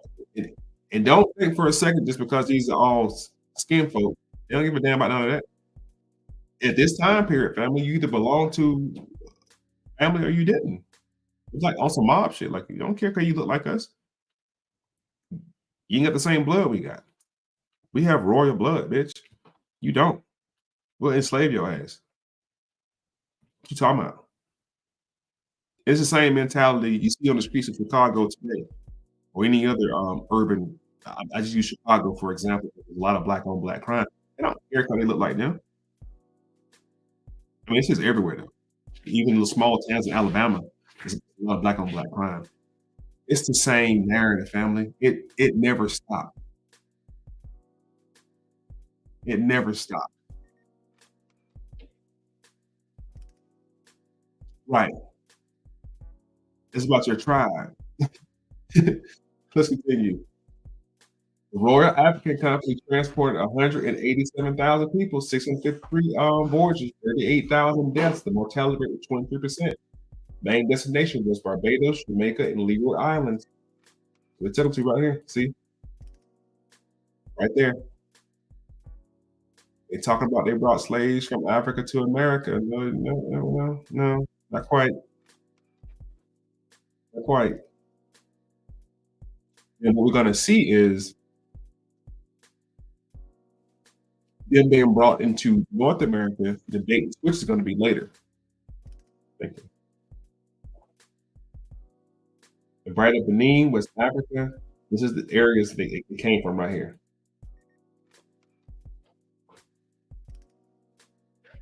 Why is this important? I'm presenting the numbers of Africans who were brought to Africa. It was no million,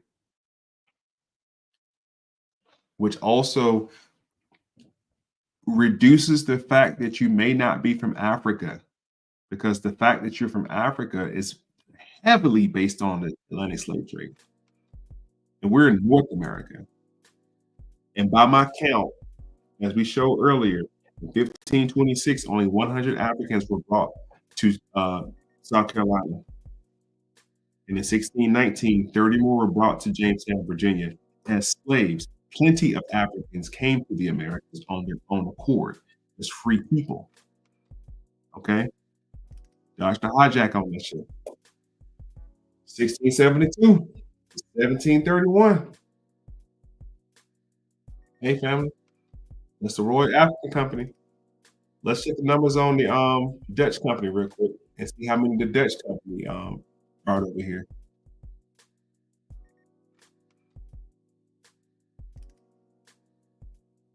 Find out. Let's find out how many they brought over here. The Dutch West Indian Company had 180,000 enslaved Africans to the Atlantic after 1674. At least 85,000 before 1674. So now we have the Royal African Company in their numbers, and then we have the Dutch West Indian Company in their numbers. And historians say that the African Royal Company transported more. So just to write down your notes, we're gonna put Royal or put RAC on your paper. RAC, which is the Royal African Company, they had 187,697, and they went from 1672 to 1731. So they had 187,000. The Dutch West Indian Company only had 180,000. The Dutch were involved in the transatlantic slave trade from 1596 to 1829, transporting around 500,000, which is only 500,000 people. 500,000 Africans across the Atlantic. The Dutch shipped Africans to many destinations, including the Caribbean island, okay, used for staging posts for resale of Africans to who survived the Middle Passage. Africans were shipped to Dutch Guinea, especially Suriname, where they worked on sugar plantations. The Dutch West Indian Company was the largest slave owner of New Amsterdam, which later became New York. The company relied on Africans to build homes, fortification, and great docks. Let's stop for a second. They relied on Moors to build homes and fortifications in the Great Dock. They brought Moors over here to build because the Moors were great builders. In 1659, the Danish West Indian Company, an undercover Dutch enterprise, was founded in 1660. The Royal African Company was led by the Duke of York. In 1662, the Dutch company obtained several ascertained subcontracts with Spanish Crown. Contractors, privateers. They obtained privateer contractors with the Spanish Crown, under which the Dutch were allowed to deliver 24,000 enslaved Africans.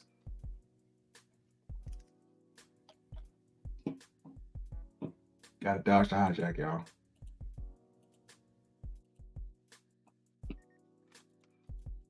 Let's go back to her ass, because I ain't done with her yet. I'm not done with the Queen I'm not done. Worry about a long shot.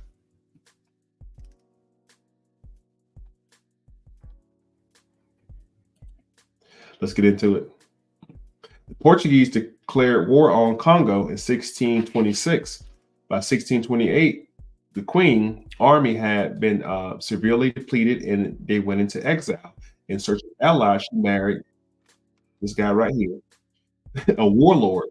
Using the new alliance to rebuild her force, she conquered the kingdom of Mataba. Mataba. I can't say that. From 1631 to 1635 and 1641, she entered into the alliance with the Dutch West Indian Company, who had captured that place from the Portuguese. Between 1641 and 44, the Queen was able to reclaim large parts of Congo. Alongside the Dutch, she defeated the Portuguese in numbers of battles, but was unable to take the fortress. In 1648, the Portuguese recaptured that location. So the Dutch were really good with that. With the Dutch leaving Angola,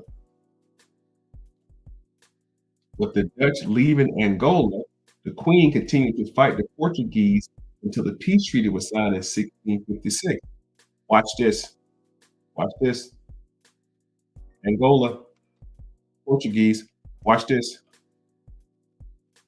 Moors were coming to North America. Watch this slave owner.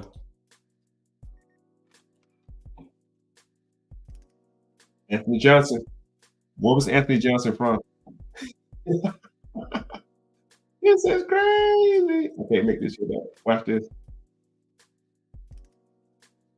I was trying to do that. Hold on. Anthony Johnson was an Angolan born.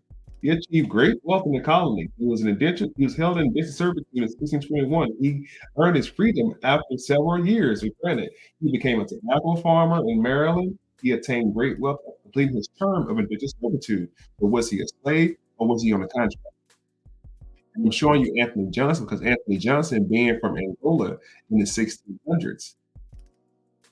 It's the same time frame I just showed you. See, in the 1620s, African slave traders, not European slave traders, African slave traders from the kingdom of from Queen Zinga.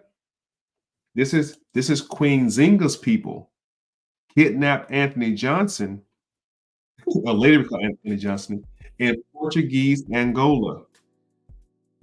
I'm gonna give y'all time to catch up on that.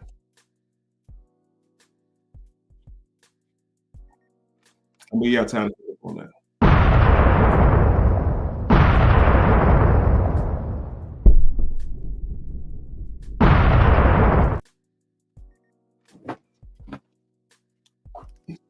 Y'all don't even know Anthony Johnson was from there, did you? Look, there's another company. Yep. Now there's the Virginia company involved. Portuguese Angola, Portuguese slavers who named him Antonio. There's that Moorish name. You see names like Antonio, Pedro, those Moorish Latin names. Antonio worked for a merchant in the Virginia Company. He also was received into the Roman Catholic Church. He was a Morisco. He converted. Remember I told you about those Moors converting? The Roman Catholic Church was the ones who came into Spain. This was a holy war. And the Moors who didn't want to leave or get expelled or sent out of there, they converted. He sailed to Virginia in 1621 aboard the James. The Virginia muster census in 1624 lists his name as Antonio not given, recorded as a Negro. In the Notes colony, historians dispute whether the same Antonio later was known as Anthony Johnson, as the census lists several men named Antonio. This was a very common name. Johnson was sold as an indentured servant to white planters in 1661 at the laws passed. Africans were not officially considered to be enslaved in 1661. Slave laws were not passed in 1661 in Virginia. Before that date, Africans were not officially considered to be slaves. So what are we talking about? 1619, about some Africans coming to America to be enslaved. What are we talking about? These were indentured servants. Slave laws were not passed until 1661. So anything before 1661, that means 1619, those 30 or so odd people who came to Hampton, Virginia off the White Lion, those were indentured servants. Let me show you. Oh God, where's it at?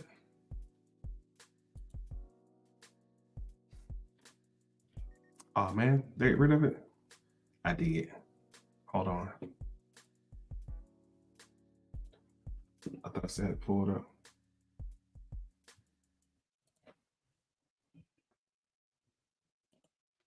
Hold on. I'm a coming.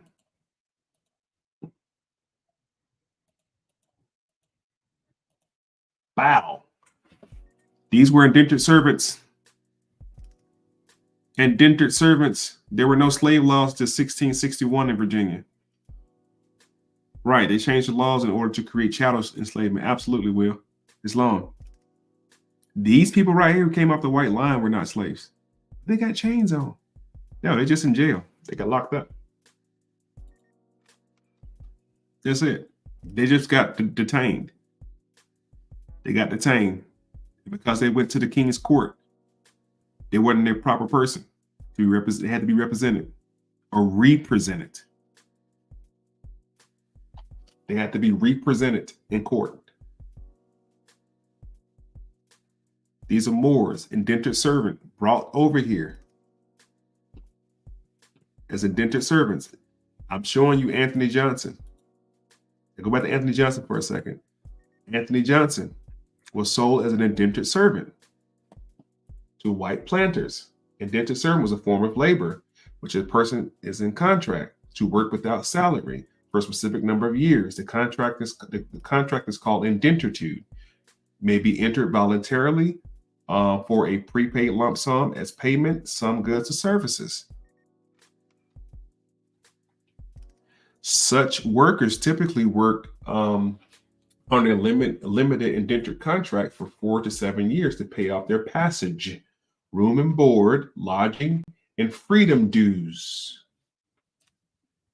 In the early colonial years, most Africans in the 13 colonies were held under such contracts of limited indentured servitude. These Africans were not slaves. Somebody got to talk to me. Y'all got to talk back to me. These were not slaves being brought over here. They were not slaves. Except for those indentured for life. They were released after the contractual period. Those who managed survive their period of indentured would receive land and equipment after the contract expires or were bought. Most white laborers in this period also came to the colony as indentured servants. I just wanted to show y'all real quick about Anthony Johnson coming from Portuguese Angola. We were just talking about Portuguese Angola. Let's go back to the Queen right quick. Let's go back to the Queen.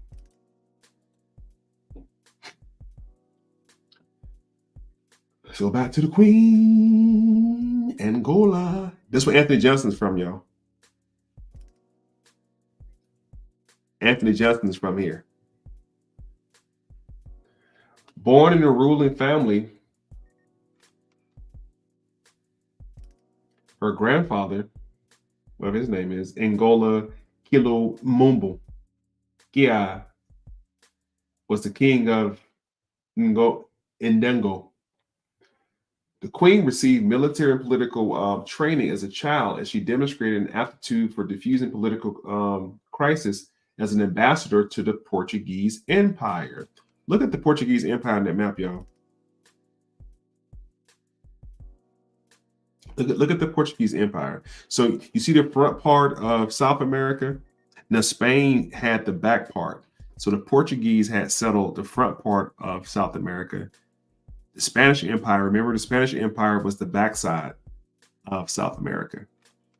Very little to do with North America at this time. Very little at this time.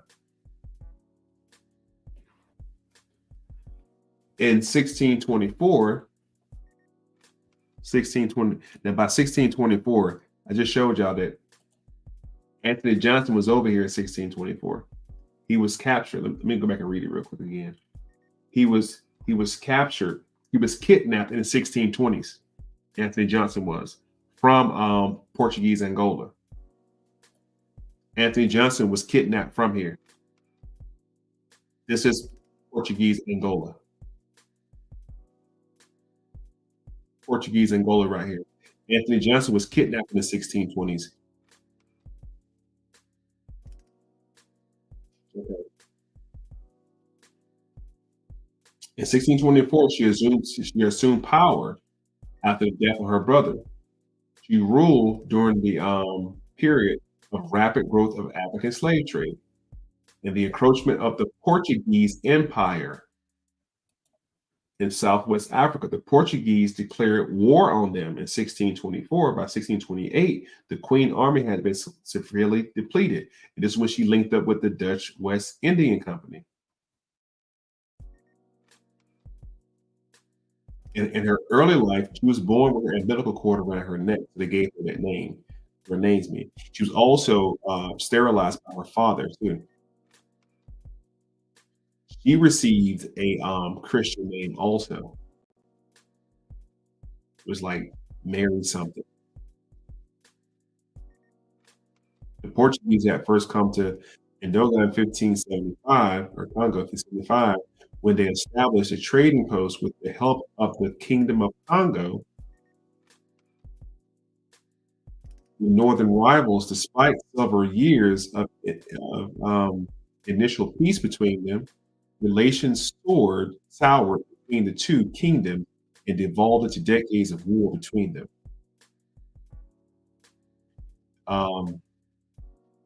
She rallied against the Portuguese, defeating. So basically, she had beef with the Portuguese. Oh, what is that?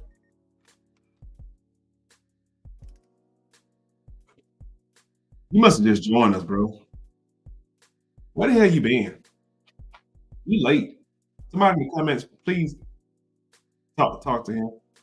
Moors were never slaves and originated here in the Americas. History is a lie. He said Moors were never slaves.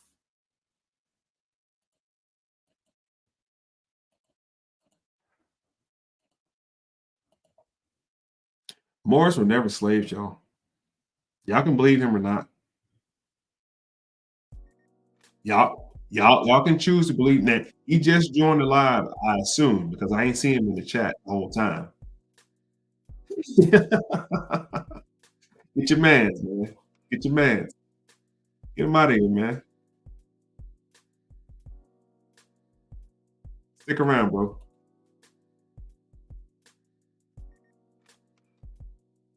Yeah, we gotta get out of our feelings, man. We gotta get out of our feelings about shit, man. Y'all saying your feelings way too much about shit. I'm not saying it. I'm just showing you what it is.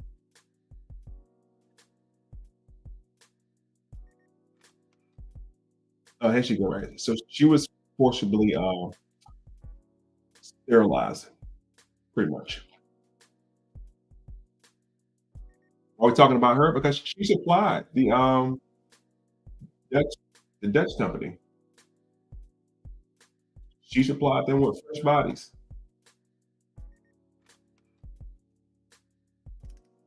Supplied them with fresh bodies. She also was weird too. Let's see. It was the let's put it real quick. It was the African queen who dressed as a man. There she is again. She was known for dressing like a man. I'm going to show you why in a second.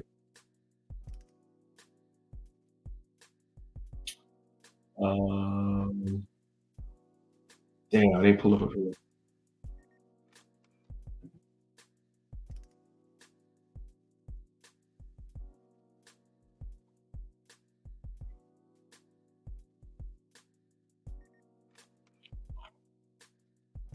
She had a concubine full of here's the ring, I'm sorry.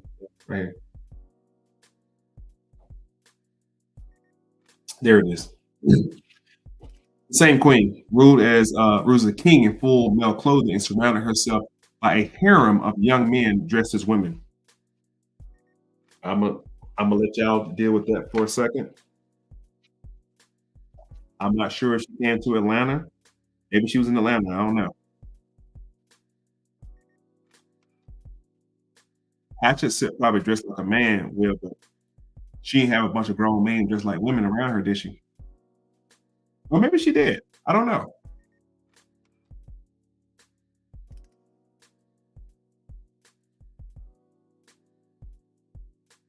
I don't know. Maybe she did. I don't know. But I'm just showing you what I'm showing you. And I said, why she have a bunch of men around?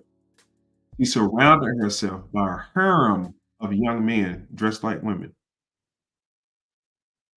That's crazy. That is crazy.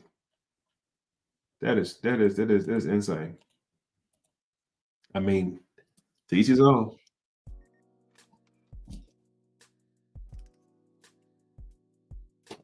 Oh,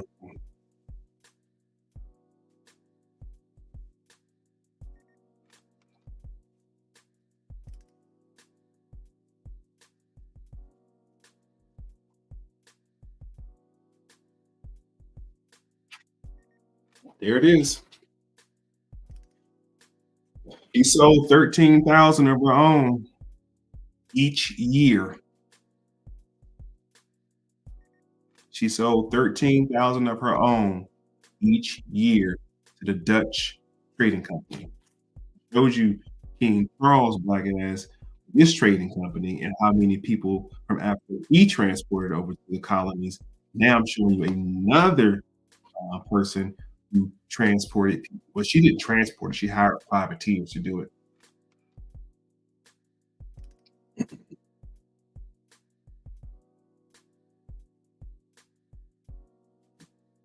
She was offered sanctuary to runaway slaves and Portuguese trained African soldiers.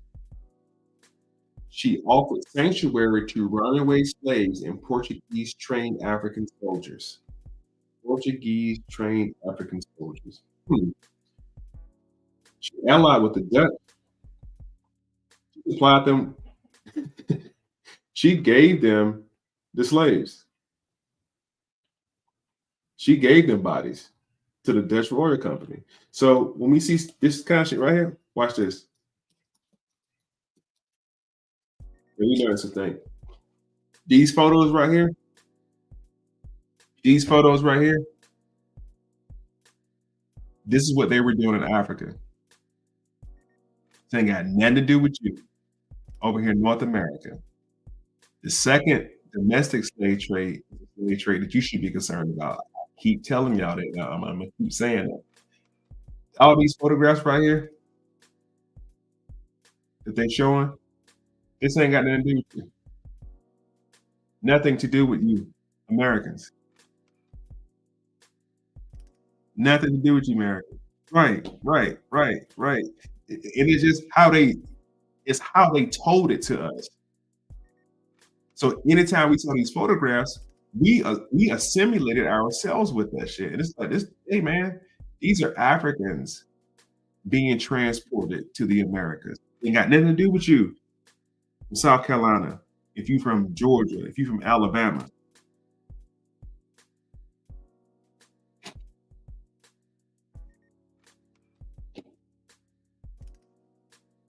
Oh, well, we just talked about who she was. Right. And these like fucking cartoon sketches. And that's why movies like 12 Years a Slave, movies like Django, those movies took place in the 1800s. This was after the international slave trade. That was a whole other slave trade that we're witnessing in those slave movies. Roots, it was all the 1800s.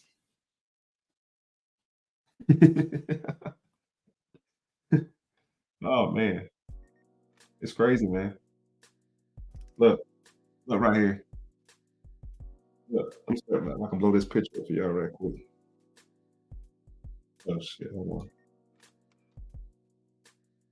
I'm over here, my bad. Ooh wee, ooh wee. Look at that turban. Ooh wee, ooh wee, ooh wee. Transatlantic slave trade. Look at those Moors. Look at those Moors. Oh man, what is happening over here? Look at the sister back there with a turban on her head. Look at the sister turban on her head. Ooh wee. What is going on over here in this picture? What is happening in this picture? Are the Moors participating in slavery? Are they being enslaved? What is happening? What is going on over here? What is happening?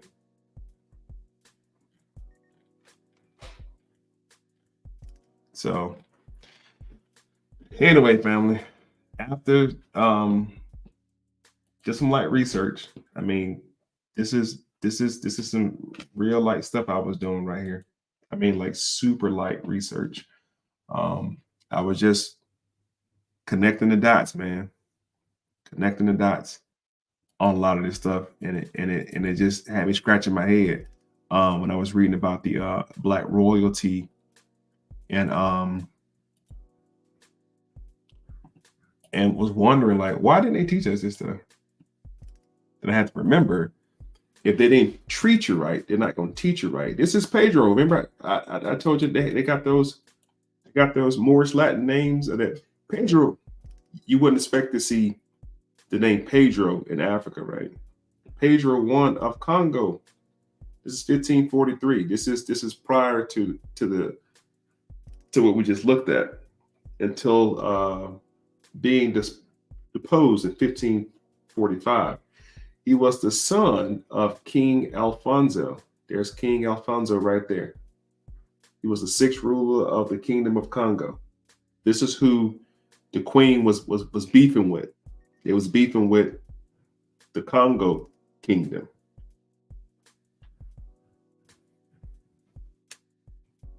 Okay. He ruled briefly before being overthrown by his nephew, Alfonso I, and his grandson.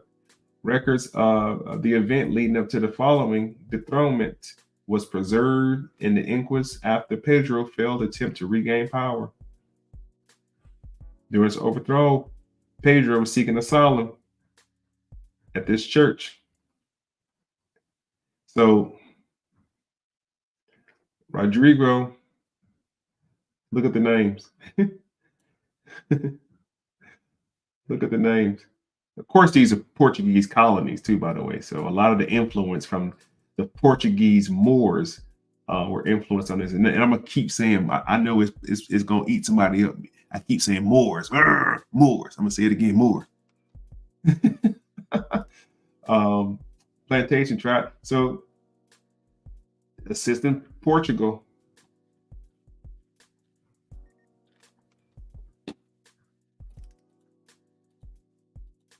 It's just crazy.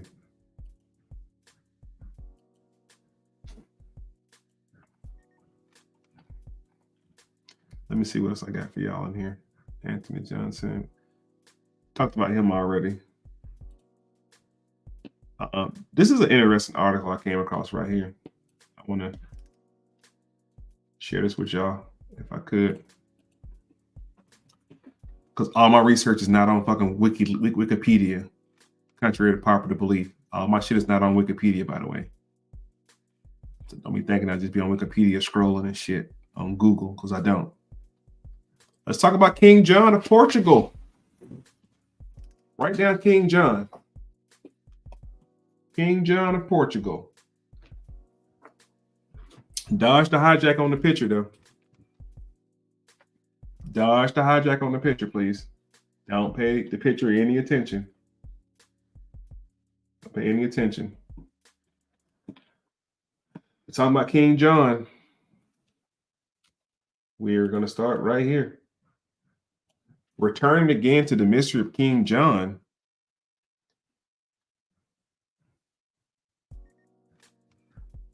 This is from the Rothschilds archive. They call him Dom, the Dom, Yael or Jael. Looked nothing like the portrait with his name, J.A. Rogers, in 1883-66. Writers on the matter of race. Let me blow it so y'all can see this real big, because I don't want no confusion about me saying nothing. We're gonna read the article. Writers of the matter of race intimates that that's John, by the way. John's family and ancestors were African appearance. He attributes the historical intermarriage during the medieval Moorish occupation of the Iberian Peninsula. He quotes the Duchess of whatever her name is, a French ambassador to Portugal at the time of John's regency, describing in her 1837 memoirs John's enormous head with his Negro hair, which moreover was quite in harmony with his thick lips, his African nose, and the color of his skin. John was the Prince of Regents from 1799 to 1816. During his mother, Queen Maria's. So if he black, what his mama is? She could be white. I don't know. We're playing the whole black and white game because we're in America, but we know that these are swarthy people. When his mother, mental illness, and king for further 10 years until his death.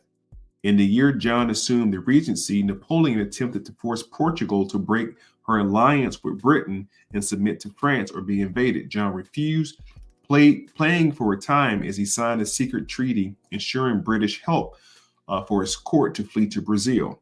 By November 1807, invasion was inevitable, and the British Navy transported the royal family. Look, watch what happened. They took them to Brazil. This is the Moorish king, King John. The Moorish king named King John.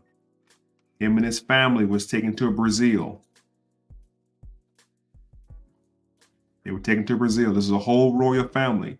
The government was left with a regency, and the population could not believe that their ruler had abandoned them.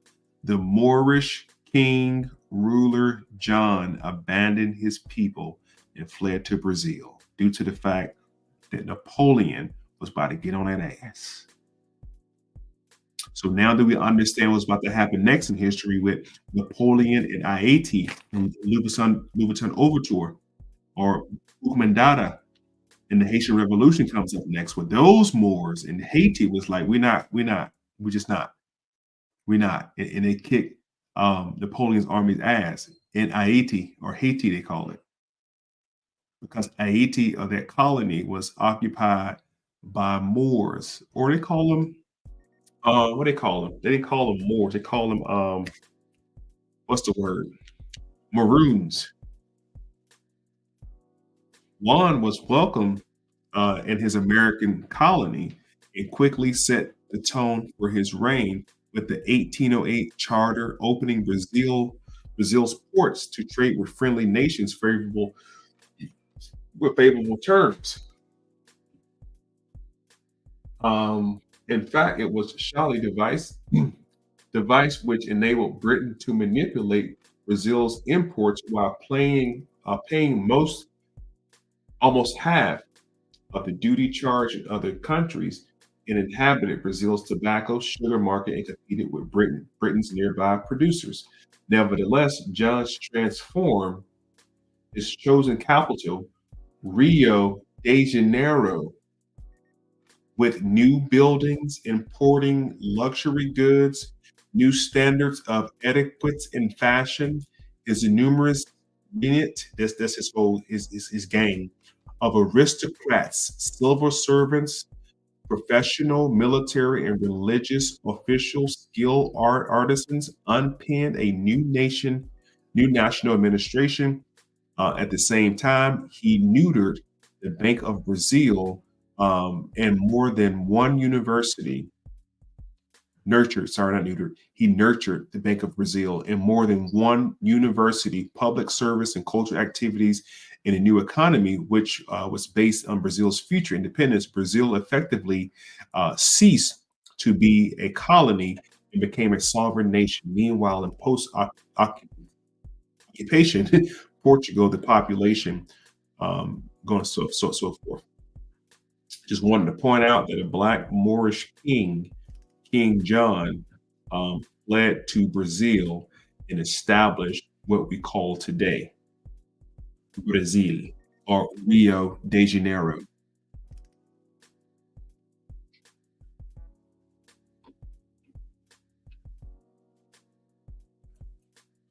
Indians are not Moors.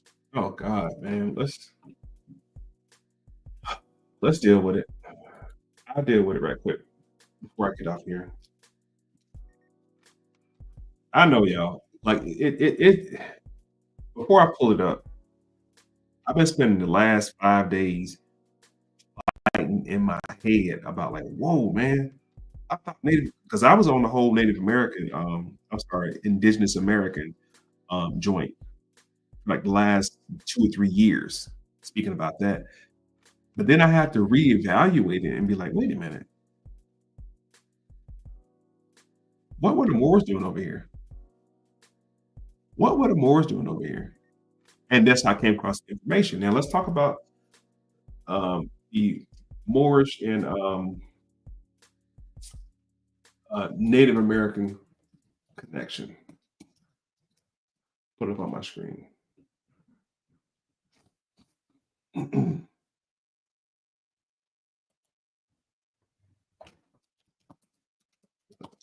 You got to type the right question in. You got to type the right question in. All I'm getting is more science too. We're gonna talk about the Moors too. Oh, you know what? I'm putting in Moorish connection in. I should be putting in the Spaniard connection because there's Spaniards over here. They're not called Moors over here. They're called Moors in Spain. They're not called Moors over here. Let's pull up some imagery. Hold on, give me 1 second. Let me see. Spanish Empire. Empire. There we go. There we go. All right, let me pull it up. There we go. I put up the Spanish Empire because they're not called Moors over here. They're called Moors over in Europe. The Spanish Empire interaction with Native Americans was marked by the complex mix of conquest, forced labor, conversion to Catholicism, and exploitation. Where the Spanish largely dominated and controlled native populations through systems like the E word, which require indigenous people to provide tribute and labor to their assigned Spanish overlords, often leading the significant demographic decline in cultures and disrupting among native communities across America. Spanish conquistadors like Ferdinand Cortez, who conquest of the Aztec Empire. Now, I presume when you said Native Americans or American Indians, we're talking about everybody.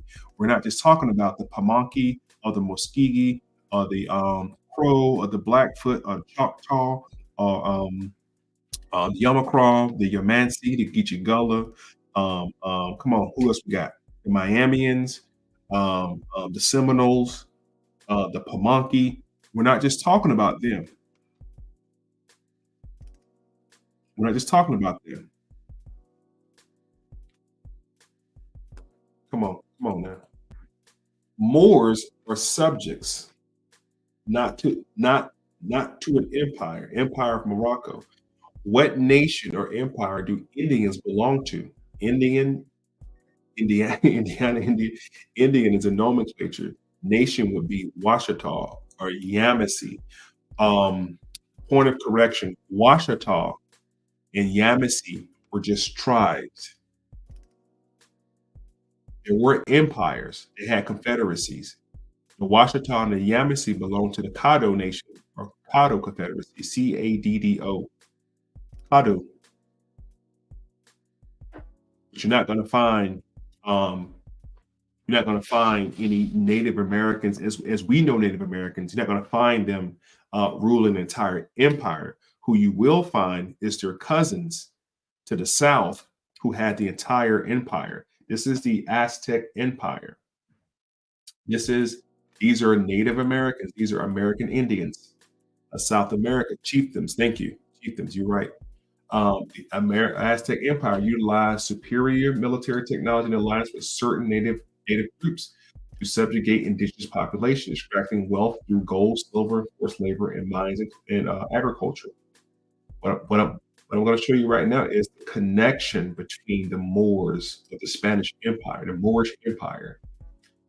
Over here in America, it's called the Spanish Empire because the Moors ruled Spain. The Moors got kicked out of Spain. Yeah, they did. In 1493, supposedly. But the new ruling people in 1493 knew exactly where to come to. Because the land over here was already under under Moorish occupation.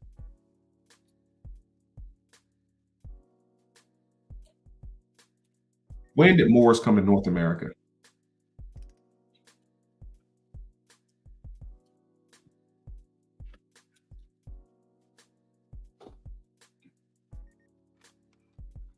Before Columbus, Muslims explorers Andalusia and Africans traveled to Americas in 889. These are Moors. Muslim sailors who were captured by Native Americans on 2 new islands. Muslim sailors were captured by Native Americans. I'm gonna let that sink in for a little bit before we keep going, okay? Because I can do this shit all day with y'all. Y'all not gonna tell me about none of this. You got to go study a little bit more. That's all I'm telling you. Just go read a little bit more. Yashir. Go study a little bit more, bro. I wouldn't mind bringing you on the platform with me so we can have a conversation about it. And you seem like you're a brand new Moor, like you're new to the movement or something.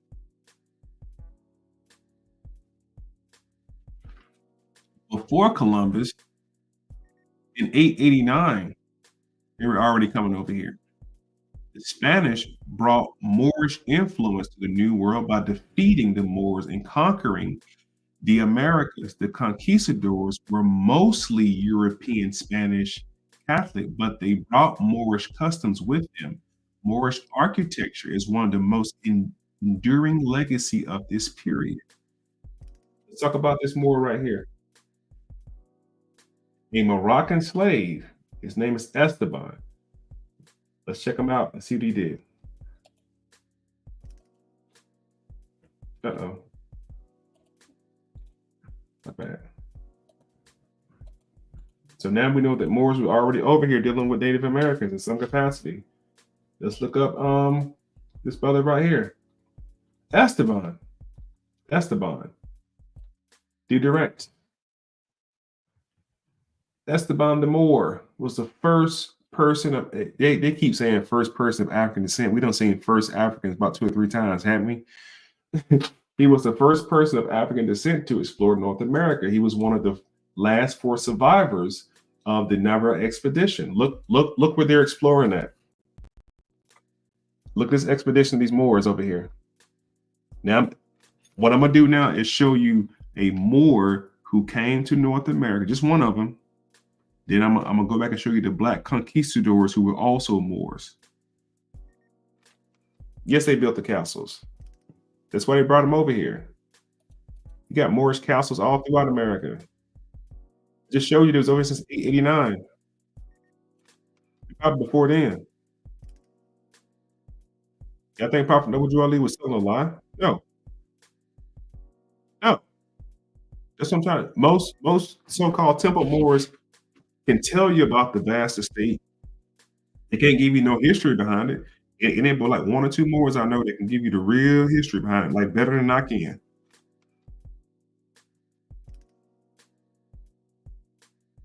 The good brother, the Duke of Tears, ain't no joke. The shit I'm talking about right now, the Duke of Tears talk circles around this shit. I've never heard more talk about history like that brother do. The castles in Europe and America was built by Moors.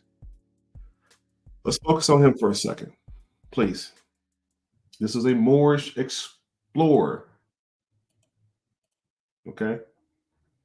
Little is known about his background. Contemporary accounts describe him as a Negro, an Arab-speaking black man, a native to Morocco. In 1522, he was sold as a slave to a Spanish nobleman. What a brother in the comments who said Moors weren't slaves. Where you go? Where you go? Where you go? Matter of fact, let me go find his comment right quick. Let me go find his comment. It was yeah, the brother right here, Yashir. We'll find Yashir comment when he said Moors weren't slaves. Let's see if I can find it. It was way back here in the comment somewhere. Because I want him to see this shit, and I hope he's listening. I can show you several more Moors who were sold into slavery, and they ended up helping the opposition. They became ops. They helped Spain to kill Native Americans and American Indians.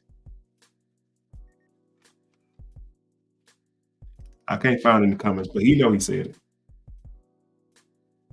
I can't find it nowhere in the comments, but he said it. This is a Moor being sold as a slave, brother. I was trying to tell your ass earlier. Just listen.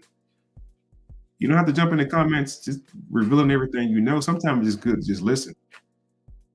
And I can always tell who new to my channel, because I tell you, don't believe a word I say.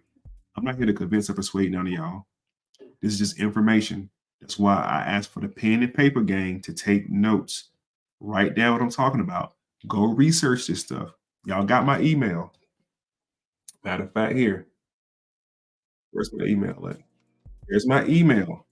moipodcast@gmail.com. If you find anything I said in error, shoot me an email. I'm not proud. I'm a master student. And that's why me and Crom we're master students. The art of learning.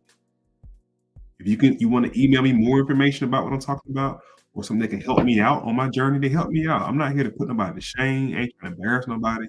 It ain't about none of that, man.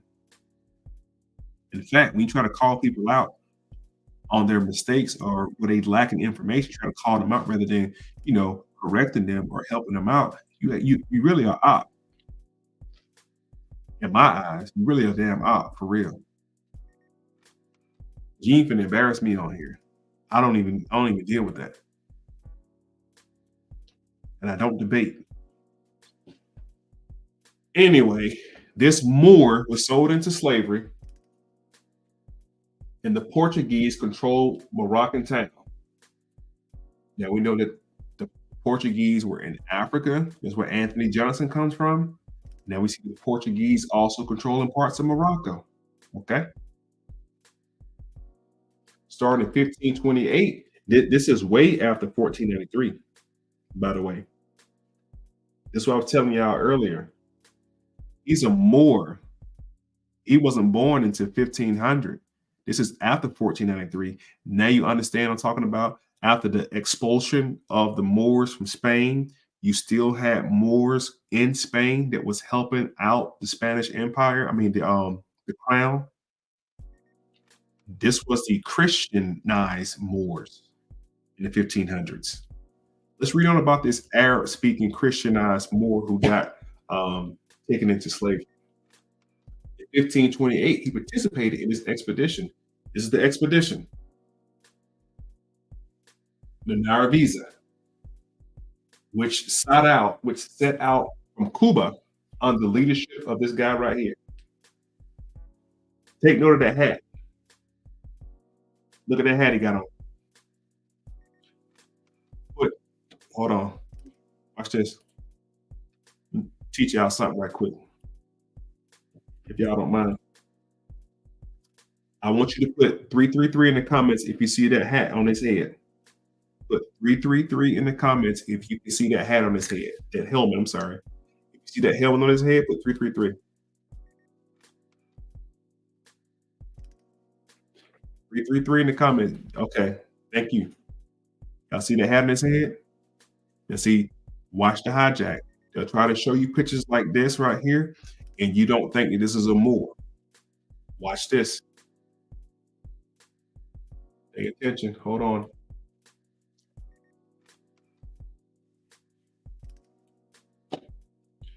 Watch this. Watch this. That's called a Moro helmet. A Moro helmet? Where did that come from? What is a Moro helmet? A moron or a moroon, or Orion, without the M's, Orion, right? Orion is a type of open-faced combat helmet originally from Spain, beginning in the 16th century. The Moran has flat brim crest. It talks about what it looks like, the history of it. Iconic Moran,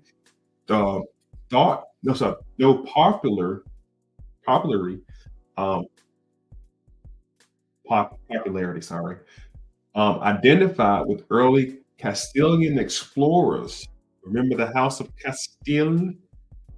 Explorers and conquistadors was not used until after the conquest of Mexico by Cortez.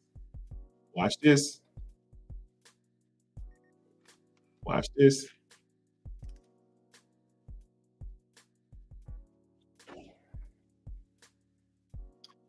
The Moran shape derived from its older helmet called the cattle hat. It's another hat that the conquistadors had on, right? In the 15th century, called a cabasta. The New Oxford American Dictionary claims the word derives from the Spanish moro and moro, round object. The Dictionary of the Spanish Language of the Royal Spanish Academy is telling you its origins. Now, watch this right here with this helmet.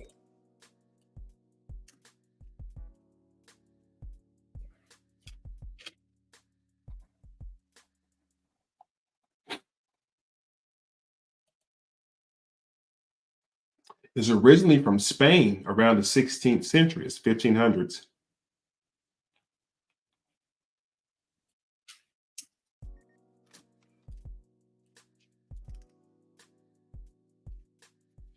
I think I'm asking the right questions.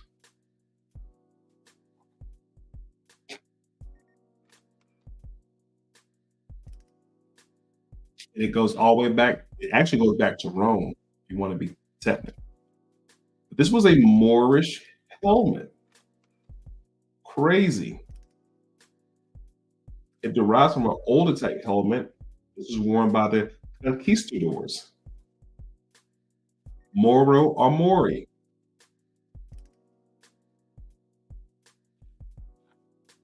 This is the helmet of the Moorish conquistadors.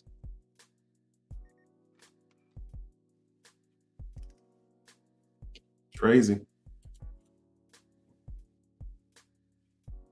Crazy. Let's go back to this Moorish explorer real quick. 1528 participated in an expedition set out to Cuba under this guy right here with the Moorish helmet on. to explore the colonization of Spanish Florida. After numerous challenges, including shipwreck and enslavement by Native Americans. One more time, real slow. After numerous challenges, including shipwreck and enslavement by Native Americans, he was enslaved by Native Americans.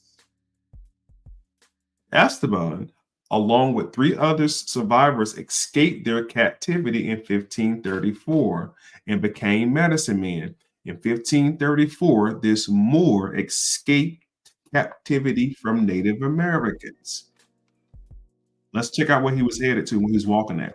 They embarked on an epic journey covering nearly 2,000 miles through the American interior, becoming the first Africans, dodge the hijack, Moors, becoming the first Moors and Europeans to enter the American West.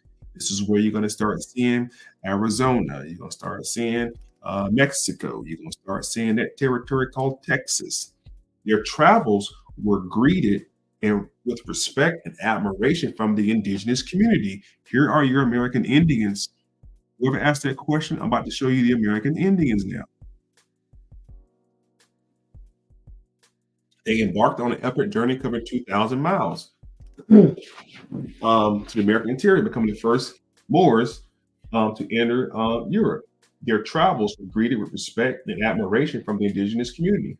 They finally reached Spanish settlement in Sinaloa, Mexico, July 1536. Their tale of rich civilization in North captivity, Spaniards in Mexico City. This is how the Moors came to Mexico. Remember I was showing you earlier about the Moorish-Mexico connection? Well, who do you think was in that territory of Mexico City and Texas and those areas? It's actually called the Spanish-American War. We're not talking about Mexicans out of Spain, because now we know that, forget it. Y'all see what the fuck going on. However, tragedy struck near Cobola when village inhabitants attacked him, leading to his death. He was killed by Native Americans. Several contemporary accounts describe him as Dismas, but the motivation behind the attack remained unclear. Esteban's life remained a tale, but this is the guy you want to look up right here. He was a Moor, not him. The guy we was talking about. Very little is known about his background.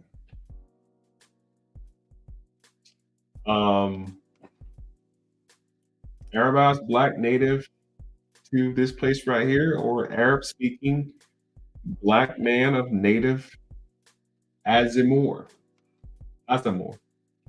This the same chronicle did not mention Esteban enslavement. Contemporary documents make it clear that he was owned by this guy right here. He was a Moorish slave. He was a Moorish slave. Dodge the hijack. Most contemporary accounts refer to him as his personal nickname, as Stephen, or simply El Negro, a common Spanish term meaning black. As a young man, he was sold to slavery in 1522. Talks more about the expedition, where he went to. This is the 300 men. And there's more. There's so many more. Expedition to Mexico. Moors are all in Mexico. And I would have never known that, because when I heard the word Moor, I simply thought Spain. I would have never thought to come over to the Americas and look for anybody over here. Esteban Durante was an important explorer connected to the Coronado expedition. He and Fray Marcos de Nassau, was also a Moor, led the reconnaissance expedition in Cobola, and I'm saying that right, 1539. Esteban was an enslaved African, dodge the hijack, enslaved Moor, for his praised his ability to communicate with the indigenous people. I wonder how he was able to talk to the Native Americans when he got here. How was this Moroccan-born Moor able to communicate with the indigenous people of America? Hmm, that's interesting. How was he able to talk to them?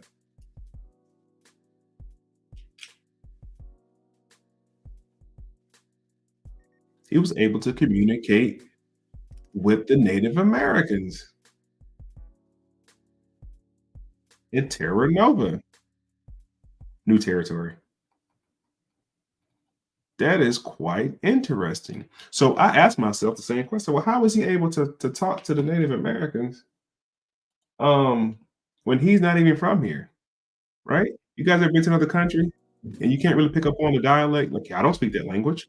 How was he able to talk to the Native Americans? What was the language between the Native Americans and the Moors? What was the language connection between that? Let's take a look real quick. How was able to communicate uh, with the American Indians?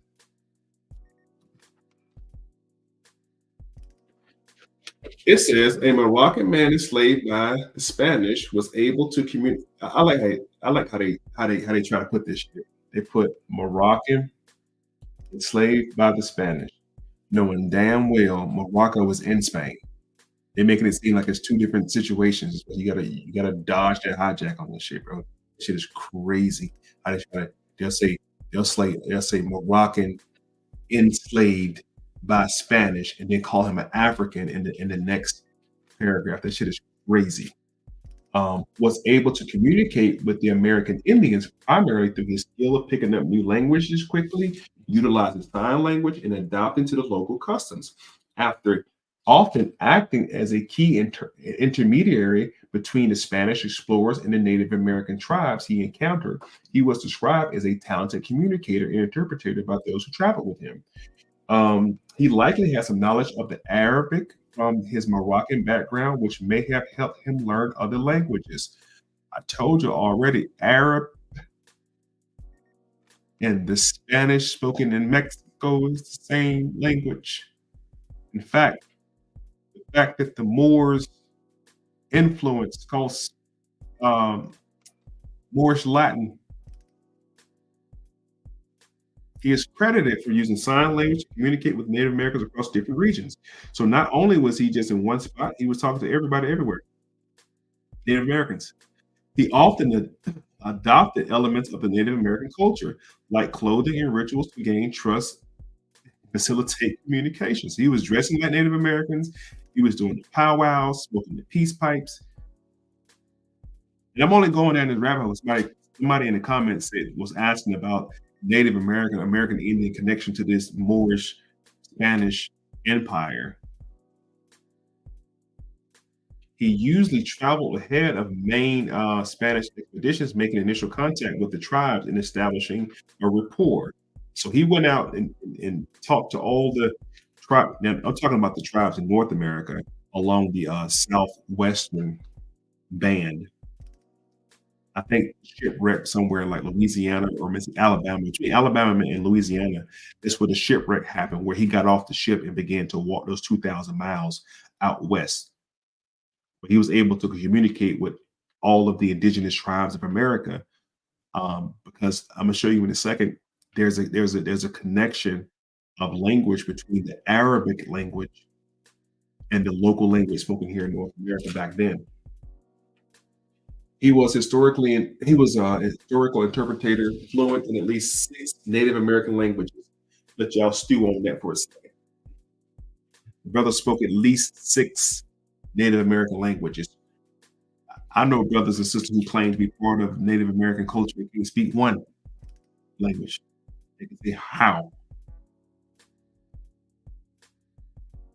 I think Dan Calloway got y'all saying Osio or whatever he be saying, but it's about it. And you can't hold a conversation in that language. His brother spoke 6 Native American languages, which he used to gather valuable information about the territory they traveled through. Esteban exploration abilities were crucial in their survival.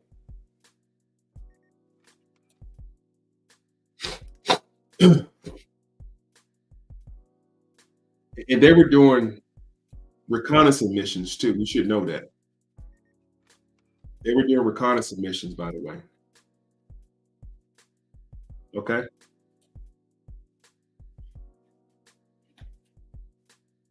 Who?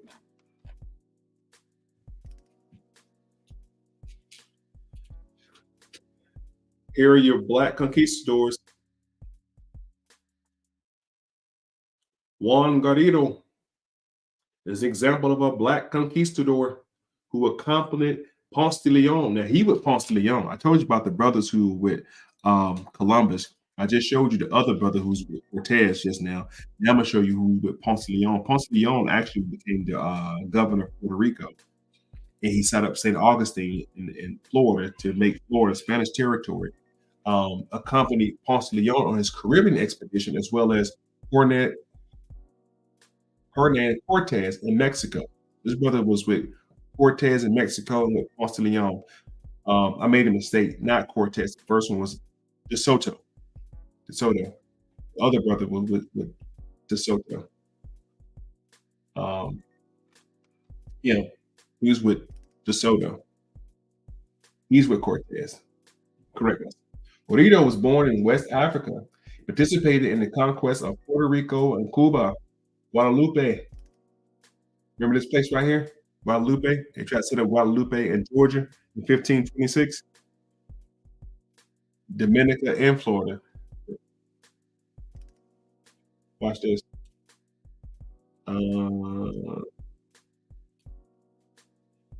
See? San Miguel, Guadalupe, off the coast of Georgia, 1526. And watch this. Doo-doo. Then they came to Florida.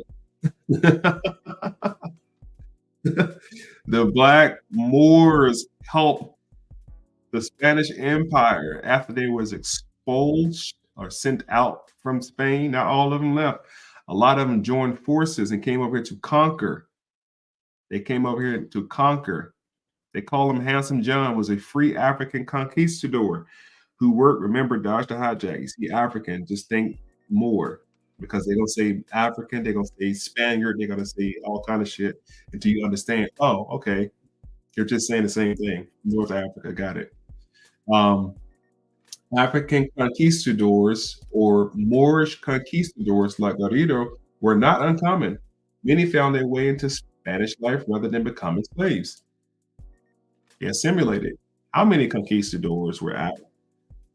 The African conquistadors who created New Spain was one of more than 500 African conquistadors who fought alongside Spanish in establishing New Spain. So when I tell y'all about the Spanish-American War that happens in Texas to fight back the British forces, these are Moorish Negroes or Moriscos. Sorry, Moriscos. Moriscos. Black conquistadors. What were the Black Spaniards called?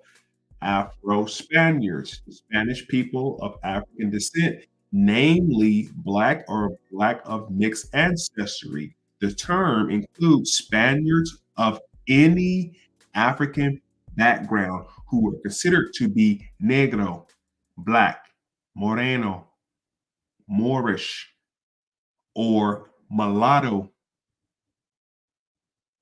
mainly those of Afro-Caribbean, African-American, or Afro-Latino American descent. These are called Afro-Spaniards. What race was the Spanish conquistadors? Many of the Spanish conquistadors were from where? Andalus, Castile. Basque, that's Spain. Many of these, they also come from lower nobility. These are Moors. Having said that, there were some who even let's see, Portuguese. Let's see. I gotta look this up, man. Hold on. I don't like not knowing something. Off of northwest Spain, related to the Eastern Central European, a native or inhabitant north of Spain. Okay, cool. Y'all can see it on y'all screen. My bad. What race was the Spanish conquistadors? Andalus. Having said that, some were even Portuguese sailed with the Spaniards. We know who sailed with the Spaniards. Spaniards over here. We got proof. The Spanish have specific terms of what people who were mixed with. Who were the black conquistadors in Mexico? Juan Rodrigo, an example of a black conquistador who accompanied Ponce de Leon. Who were the black explorers of Spain? The Niño brothers. So I guess the point I'm trying to show y'all is these are all the same people. All skin folks ain't your kin folks. They're black explorers born in Spain.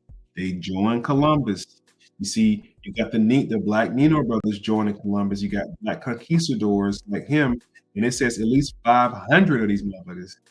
At least 500, more than 500 African conquistadors. Everybody did not leave Spain. A lot of them stayed there and just converted. That's what I'm trying to show y'all, bro. And they came over here and they killed off a lot of Native Americans. It was after the Aztec Empire. From the halls of Montezuma to the shores of Tripoli. All right. Appreciate y'all rocking with me, cuz. Thank y'all so much for rocking with you. And there's so much more. No point intended that we can keep going on. There's tons more. But I'm gonna end it, man. Thank y'all for rocking with me for the last 3 hours. I appreciate y'all so much. I'll be tapping in with y'all this week. Again, I do apologize for not being able to tap in with y'all this past Sunday. Apologies to the good brother Antoine, who wasn't able to tap in on Sunday. Some family issues going on Sunday, but he'll be back in the building this week. We're going to do a movie review this week. We're going to do The Butler, and then next week we'll do the movie Life. Okay, so we're going to try to keep the movie reviews going every week. Point out some stuff y'all may have not known in the movies. We're not doing critical reviews. We're trying to point out the black diaspora in all these movies, and we'll eventually do Django and They Clone Tyrone as well. So thank y'all so much for tapping in with me, man. Don't be a stranger. Hit the Cash App down below if you can. Drop a love offering. I appreciate you guys so much. Subscribe. If you're not already subscribed to my channel, The Minister of Information, be sure to subscribe to my channel, The Minister of Information, over on YouTube. And I also do have memberships over there as well. If you want to join and support, please do that. Thank y'all so much. Hope you guys got some out of it. Get some good notes. Go do your own research. You know, I'm not here to entertain nobody or try to give y'all all the information, all the answers, but thank y'all for tapping in with your boy. It's been real, man. Appreciate y'all. Peace and love.